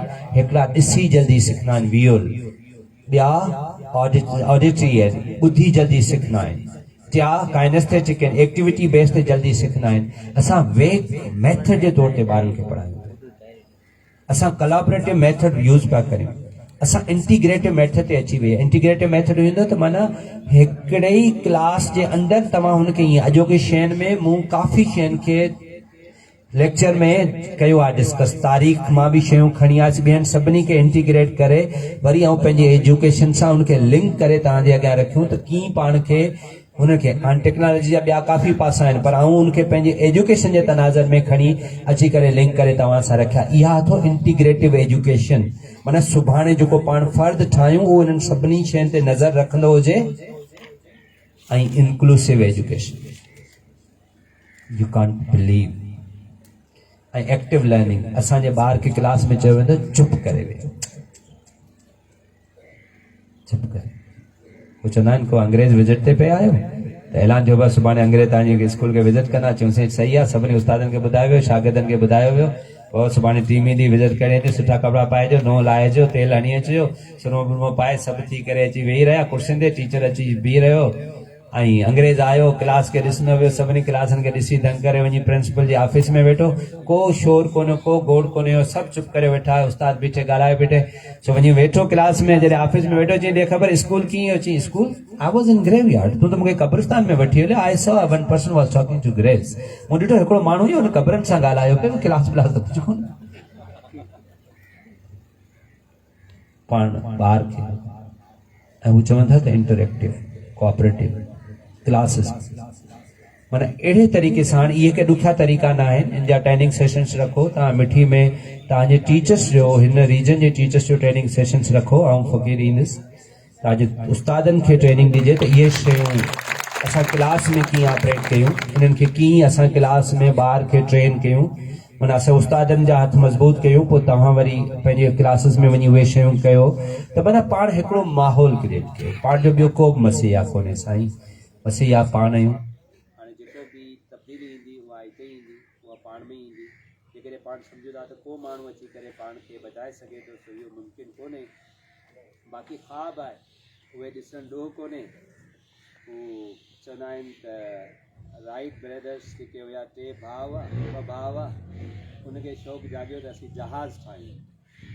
उनजो पीउ फ़ौज जो कर्नल हुयो। उहो चवंदो यार हर भरो अभी टाइम पिया ज़ाया कयो, सभु माण्हू चवंदा अभी पिया पैसो ज़ाया करियो, पर उहो 2 भाउ उन्हनि खे जुनून हुयो त असीं जहाज़ ठाहियूं। पोइ उन्हनि जहाज़ ठाहे वियो। ॻाल्हि ईंदी आहे सिर्फ़ु इश्क जी। ही जेका इंसुलिन शुगर वारा मरीज़ हणंदा आहिनि जी,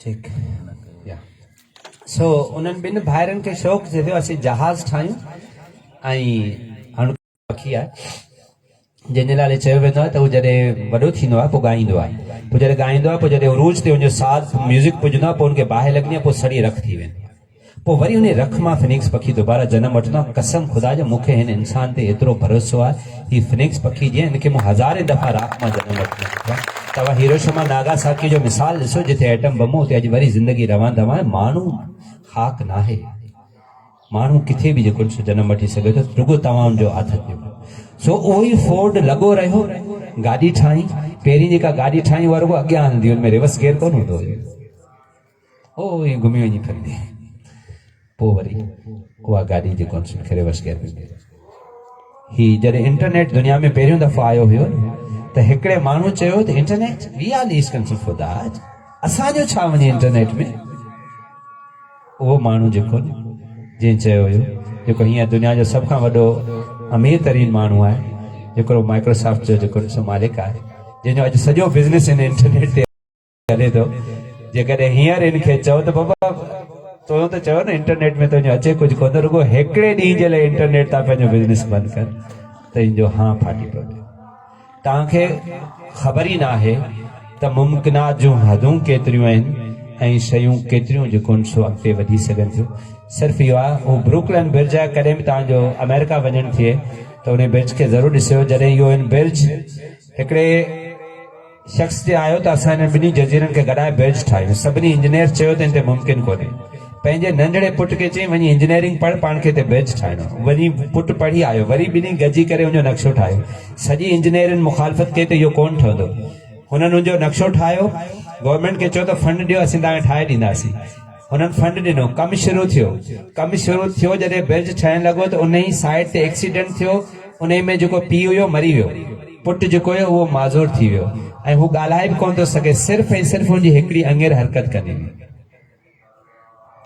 हुन ऐं हुन पंहिंजी घरवारी गॾिजी करे हिकिड़ी लैंग्वेज इशारनि जी लैंग्वेज ठाही पोइ उन सॼे ब्रिज जो जेको नक्शो हुयो उन रुगो छोकिरे जे ज़हन में हुयो जेको माज़ूर हुयो पोइ हू तक़रीबन 13 साल पंहिंजी घरवारी जी बाह ते टैपिंग करे हुनखे सम्झाईंदो हुयो हू वञी छोकिरी साइड ते हुनखे सम्झाईंदी हुई ऐं 13 साल खां पोइ उहो ब्रिज ठहियो ऐं ठही वियो ठही सघे थो पंहिंजी तक़दीर एतिरी ख़राब कोन्हे पंहिंजा बच्चा एतिरा उबाणका कोन्हे ही ख़ूबसूरत ज़हन वेठा आहिनि पाण वटि ख़ूबसूरत टीचर्स वेठा आहिनि पाण खे मसीह आहे पाण जो ई थियणो आहे बाक़ी जेकॾहिं तव्हां मुंतज़र आहियो त तव्हांजा ही इदारा अची करे तव्हांखे कुझु कंदा त आई डोंट थिंक त हुननि खे हिन शइ सां को लॻा आहे ऐं हुननि जो एतिरो फ़हम इदराक कोन्हे हुननि जो बसि इहो रुगो थोरी जेका वॾेर की सियासत हिन खां वधीक हू सोचे बि कोन था सघनि जेतिरी हुननि जो अक़ुलु खुल आहे हू ओसिताईं बीठा आहिनि त बाक़ी रुगो आख़िर में वेंदे वेंदे उस्ताद जे लाइ हिकिड़ो जुमिलो चवंदुसि त उस्ताद मुंहिंजे नज़र में उस्ताद जी डेफिनेशन इहा आहे जेको पंहिंजे ॿार जी ज़िंदगी मां काश जो लफ़्ज़ खसे वठे त जीअं अचण वारे दौर में कॾहिं बि को ॿार इहो न चई सघे त काश मूंखे को उस्ताद मिले हा त अॼु आऊं कंहिं मक़ाम ते हुजां तव्हां सभिनी जी ज़िंदगी में मां अलाह करे इहो काश जो लफ़्ज़ ख़तमु थी वञे तव्हांजो थर सलामत हुजे तव्हांजूं ही वाहन बस्तियूं सलामत हुजनि तव्हांजो अमन सलामत हुजे तव्हांजा बचा सलामत हुजनि ऐं मूंखे जंहिं इज़त सां प्यार सां जेका कुझु तव्हां ॾिनो हुनजो तमामु घणो थोराइतो आहियां हिकिड़े दफ़ा तव्हां सभिनी सां गॾु वरी जेको सो हिन सॼी मिटी जो हिन ज़मीन जो थोराइतो आहियां शेवादारी जीवन जंहिंजे जीवन जे करे असांजो जीवन अॼु सफल थियो उन्हनि जा थोराइता आहियूं उन्हनि सभिनी नौजवाननि जा थोराइता आहियूं जिनी ही सॼो इंतज़ाम कयो आहे उन्हनि सभिनी शागिर्दनि जा थोराइता आहियूं जिनी ही सॼे प्रोग्राम वेही करे सुबुह ॿुधो आहे राति देर ताईं ही स्टेजिस कुर्सियूं तव्हां सभु ऑर्गनाइज़ कंदा रहिया तव्हां सभिनी जा वॾा वॾ पढ़ण जो मतिलबु इहो आहे त अहिड़े क़िस्म जी कचहरी जेकॾहिं असां सालनि में हिकु अधु कयूं थोरो असां पंहिंजे पाण जो अपरार करियूं पंहिंजे पाण ते गौर खोज कयूं त पाण हिकिड़ो बहितर मुआशिरो जोड़े सघूं था जंहिंमें पंहिंजी पक आहे थैंक यू वेरी मच हक़ मौजूदु